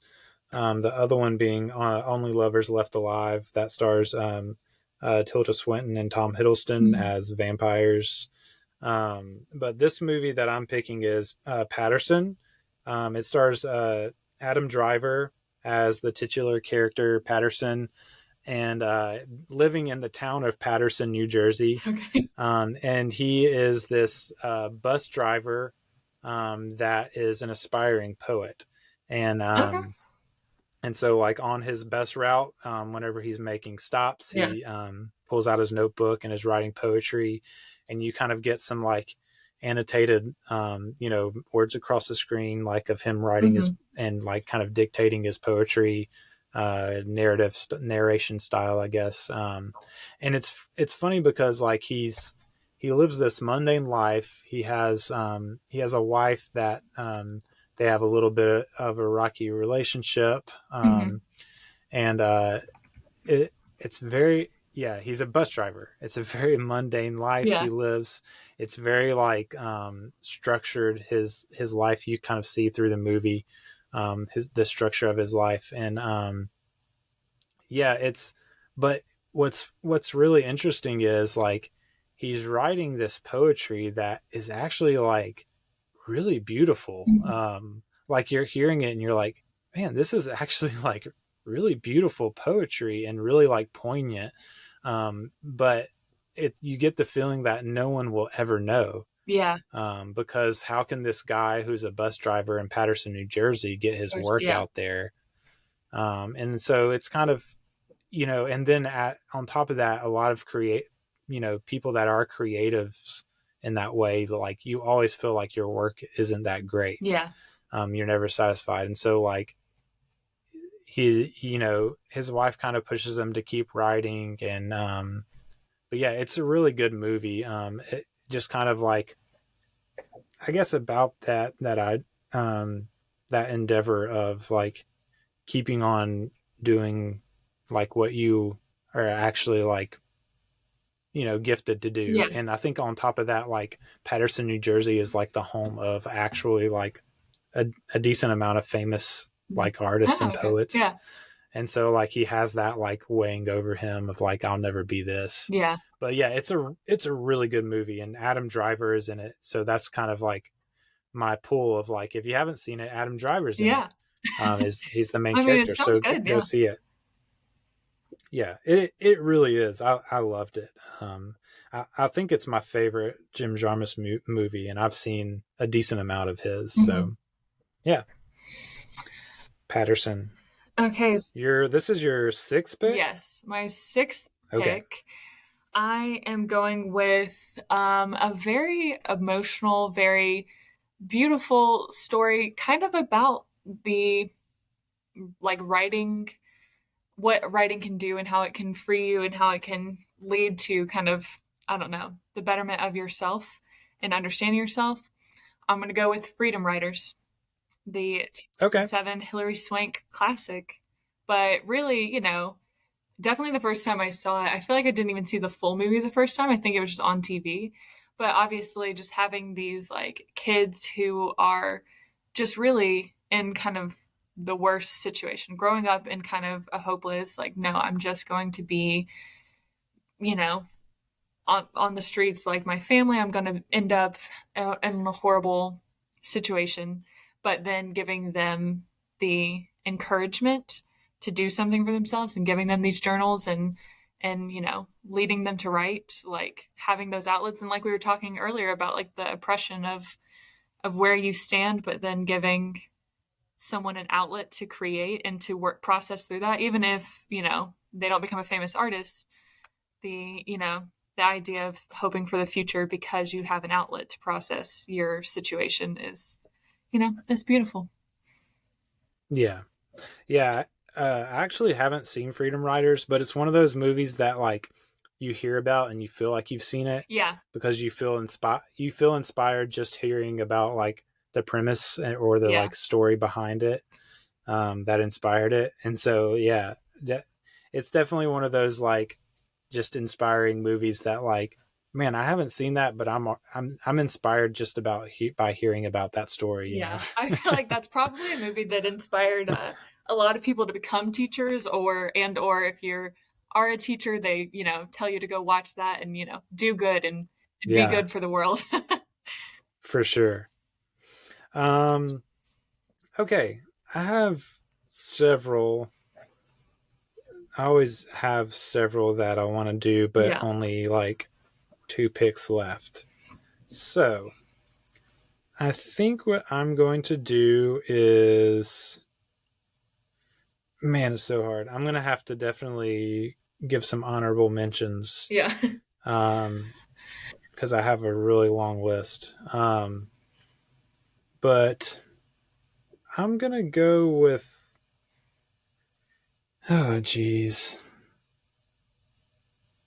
I'm trying to look at how many films I have that are like actually writing and how many like I'm stretching. But really I'm not stretching. Taxi Driver was maybe the biggest stretch. The other ones are like largely about writing. So I feel like I can stretch a little bit. But man, so I'm going to go with a very recent movie that came out last year that was really, really good. I'm going to go with Tar. Oh, okay. Yeah. starring Kate Blanchett. Mhm. She's a composer, writing. Um, well, she's a composer and largely a Yeah. conductor. So I would say it's a bit of a stretch because largely what she does is conduct. But there's a sense in which she is like taking a piece Mhm. of music and like writing the way it sounds by the way she conducts. Yeah. So it's a bit of a stretch, but I think she also does compose stuff technically. That character Yeah. has composed her own stuff in the past too. So I guess maybe it's not that much of a stretch. Yeah. But yeah, I think obviously like Kate Blanchett is just a powerhouse Yeah. of an actress, She's and extraordinary. everything she does is fantastic. But this role is just like felt like it was like made for her. It was just like she was incredible in it. And it really is about, there's a degree to which it's about the systems around like that world of creating, Mhm. and in this sense like writing or conducting, and like the power structures in place in those worlds too, and how like as you gain power, what do you do with it? um so especially like as a creative that has so Yeah. much influence on the culture. And so yeah, very very very good movie. And yeah, that's what I'm going to go with. All right. So is this my last Last one? pick. All right. I am just, I'm sure that other people will be able to tell based off my list that I do watch a lot of popular movies and I do watch a lot of rom-coms, and I'm just going to stay true to that Great. because I do think it'll get me the popular vote. I don't know what your voting demographic looks like, but I don't I think either. for the masses, um, I might win just off of popularity or like name recognition. But yeah, I'm gonna stick to true to me. So I'm going another rom com. 2003, Something's Gotta Give, starring Diane Keaton and Jack Nicholson, and Keanu Reeves, and Frances McDormand's in there. So you're pulling it back with a Hey. Wes Anderson, like tried and true. And it was also directed by a woman, Nancy Myers. So, we're just really There you tying it go. all together. But she, have you seen Something's Gotta Give? I haven't, but Okay. I would like to. Yeah, this one is a famous, rom-com Nancy Myers movie. Diane Keaton plays a playwright who, throughout the process of meeting Jack Nicholson and, dealing with a lot of things, whether that's her daughter or these other men in her life, she is a playwright, and she also in the movie writes a play with some of the scenes that you have witnessed as well. And that, becomes, funny, very entertaining for the crowd, and really hurtful to Jack Nicholson. But, of course, the rom-com, so it bounces back and forth. It's a good one. It's a classic one, so that's going to be my last pick. Great. Yeah. I mean, you can't go wrong with Jack Nicholson. No. But yeah, he's one of those guys that like, you think about like, there's not many people that probably couldn't work in a Wes Anderson movie, but now that I'm thinking about it, I'm like, man, would Jack Nicholson work in a Wes Anderson movie? I don't know. Maybe not. He might be a little too much. Like, I don't know, the energy might not be quite right. Right. Yeah, it's very interesting to think about. I think I saw someone asking on Twitter recently, like, what actor would not work in a Wes Anderson movie? Yeah. But I did not think about I didn't think about him. But yeah, Jack Nicholson, I don't know if he would work. I don't know. But he's not acting right now, so we'll never know. We'll never know. All right, my last pick. I have some other ones that I would really love to get on this list, but since we seem to be circling back around and staying on theme with things we've been talking about, I'm gonna go with a documentary called "I Am Not Your Negro." it's about James Baldwin. Oh, all right. So it's directed by Raoul Peck, who is a Haitian filmmaker. He does a decent amount of documentary work. But this is he's basically like working from some text of James Baldwin's like unfinished work. James Baldwin had a novel that he never finished before he died, and so he's working off of that unfinished novel. And it's kind of like a reflection of what it is to be Black in America. Yeah. And so it's based on Baldwin's work. It's actually narrated by Samuel L. Jackson. Oh, okay, cool. And then it has a lot of like archive footage of just like of James Baldwin, of course. And you know, a lot of interviews with him, but you know, obviously with big names like King Jr. and Malcolm X and Harry Belafonte. There's some archive footage of him, Sidney Poitier, Ray Charles. And so, yeah, it's just this documentary, and it's a very like, it's not like a straightforward documentary like you would think of. It very much sticks to the kind of like poetic eloquence that Baldwin had. Yeah. And so like, it's kind of like a collage of these, you know, this footage of these Black Americans that were influential. And like when you put everything together, you really have a sense of just the I don't know, the injustice of it all. Yeah. And so, yeah, that's one that I feel like just sticking on. It's very much about a writer, working off of James Baldwin's work. Yeah. It circles back to the influence of the character that Jeffrey Wright played in The French Dispatch, and Roebuck Wright. And so, yeah, I feel like that's a good, looky there, coming full circle moment with the final pick of the draft. So that's our movie draft. Let's I'm gonna read back our pick. Okay. So Kara ended up with The Help, You've Got Mail, Almost Famous, His Girl Friday, Letters to Juliet, Freedom Riders, and Something's Gotta Give. I ended with Little Women, Taxi Driver, Sing Street, Adaptation, Patterson, Tar, and I Am Not Your Negro. And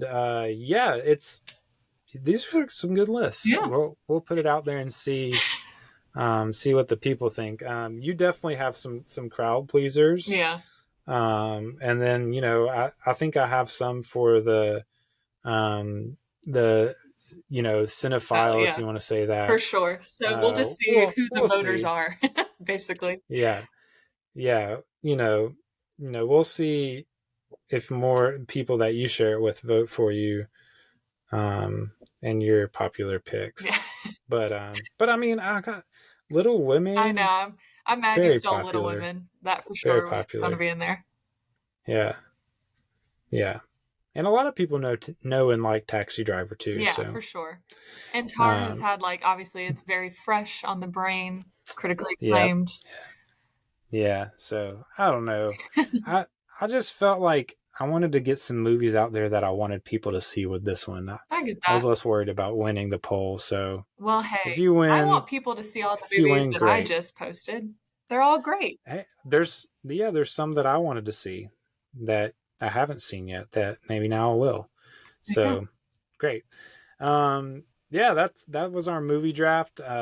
Let's wrap things up with some recommendations of the week. Do you have something already prepared? No, I kind of literally just forgot that was part of it. All right. I will share mine, and then while I'm sharing, you don't have to listen. You can just be thinking of what you're going to pick. Okay. So this is like one of the rare occasions where I actually had something planned.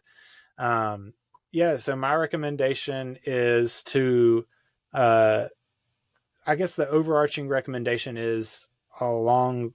It's with the theme of writing and the French Dispatch, obviously, and that is to find some really good film critics to read.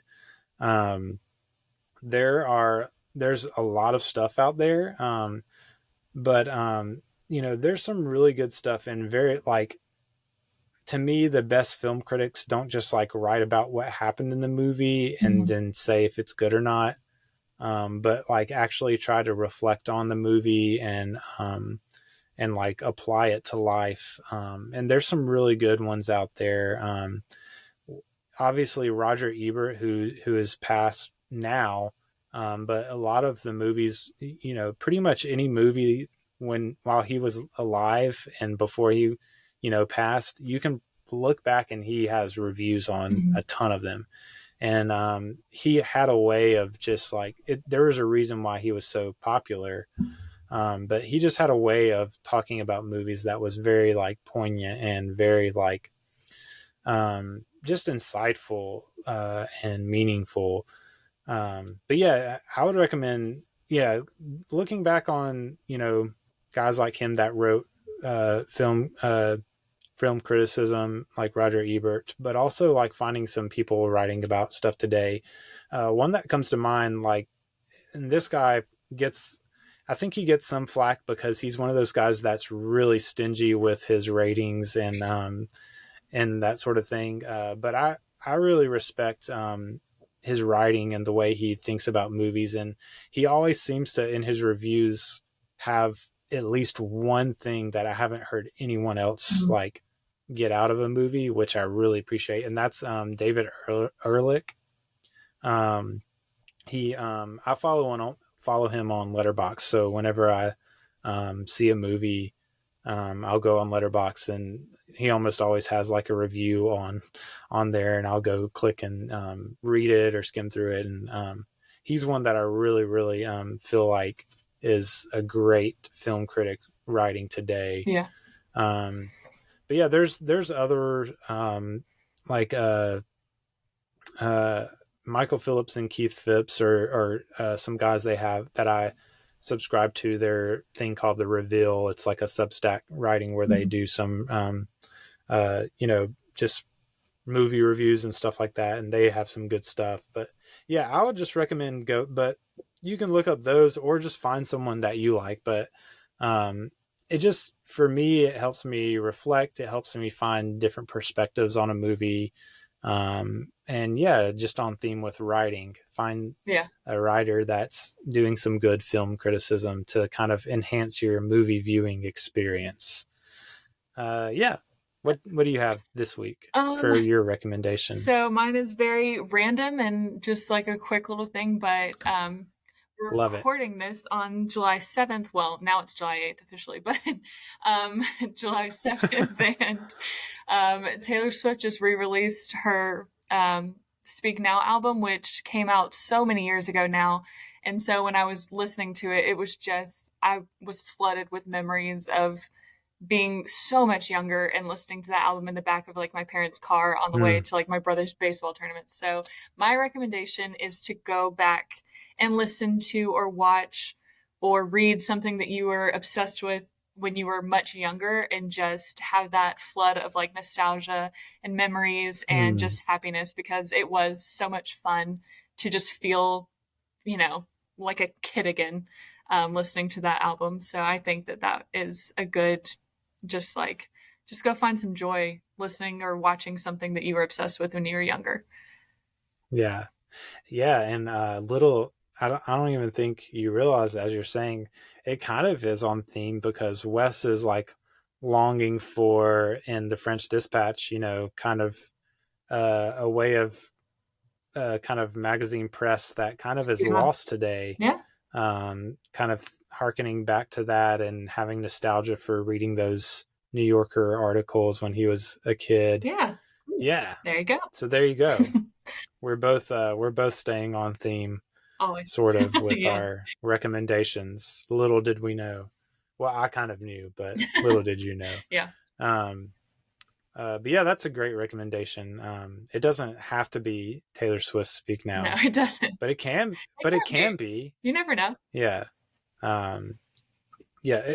And those are, if I'm not mistaken, she's re-releasing them with like extra stuff in the songs that were like edited out by the producers and stuff. Well, and then just adding old tracks. So for her as well, she's going back and seeing the nostalgia of like looking at her own journals and reading her own old lyrics of songs that never came to be at the beginning, but now are getting to be released into the world, that are based off of her personal experiences and, you know, catharsis and all of the things that we've been talking about that, you know, art can be. So so I guess it's kind of like a similar endeavor for her that it was for you. There you like go. Her going back and experiencing that too. That's really cool, actually. So I guess with that we'll finish things out. I had mentioned kind of towards the beginning that Kara has an Instagram where she puts her short movie reviews, which I always appreciate seeing. So if you want to plug that and anything else you want to plug where people can follow you, go ahead and let us know where to do that. So my movie review account is called Kara Rates Things, and that's Kara, Kara. So that I just post mainly, new releases, things that I'm seeing currently at the theater.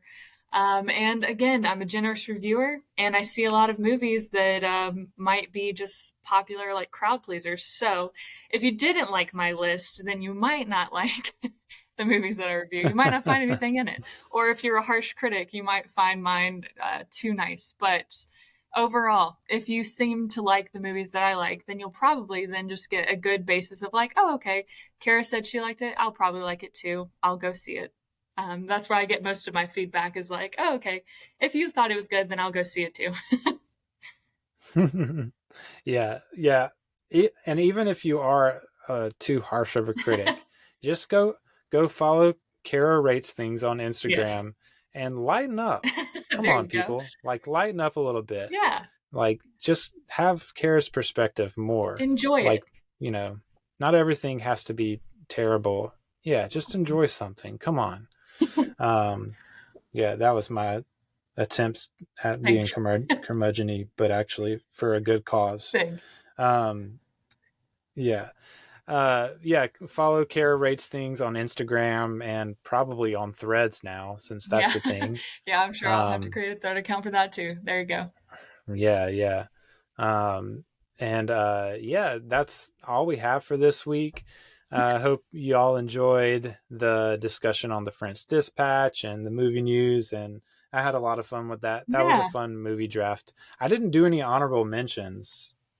Do we want to do a quick aside of honorable mentions? Did you have any honorable mentions before we log off? I feel like mine are.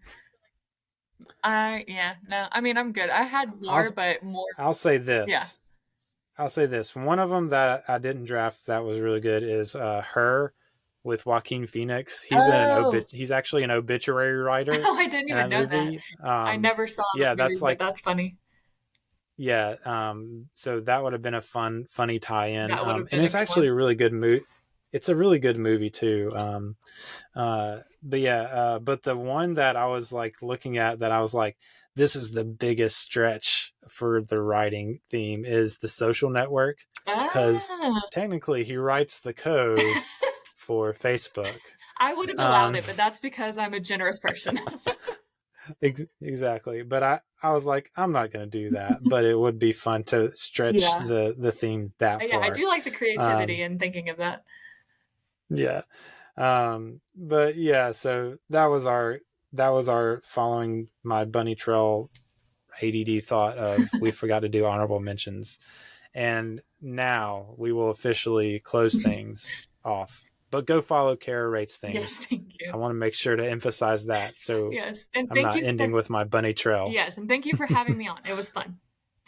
It was a lot of fun. Thanks so much. And I hope to have you back on in the future. So But yeah, that's it for this week. We hope you have enjoyed the establishing shot, and I'll see you again next week while we cover Asteroid City. Looking forward to that. So that's all for now. See you again soon. I've been Eli Price for Kara Smith. This has been The Establishing Shot. Thank you so much for joining us on The Establishing Shot today. We hope you enjoyed the episode and got a lot out of it. Make sure before you go to like and subscribe on all your podcast platforms, and especially on Spotify and Apple. If you could leave a rating and review, that would greatly help the visibility of the podcast, and I would greatly appreciate it. Again, if you go to establishingshotpod.com, you can find out all you need to know about the show, where to find us on the social media platforms, where to find us podcast-wise, YouTube, and you can even leave a voicemail there on the website on the right side of your screen. So click that if you want to give a comment or ask a question about the show. Just feel free to leave a voicemail. We'd be happy to feature that on the show.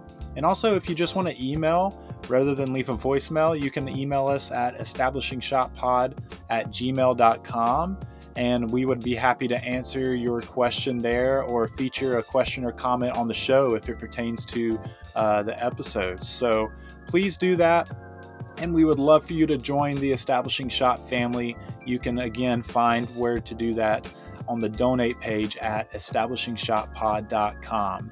We hope you have a great week, and we look forward to seeing you again next time. We were happy here. For a little while. But look, I figure it this way. Better to be king for a night than schmuck for a lifetime.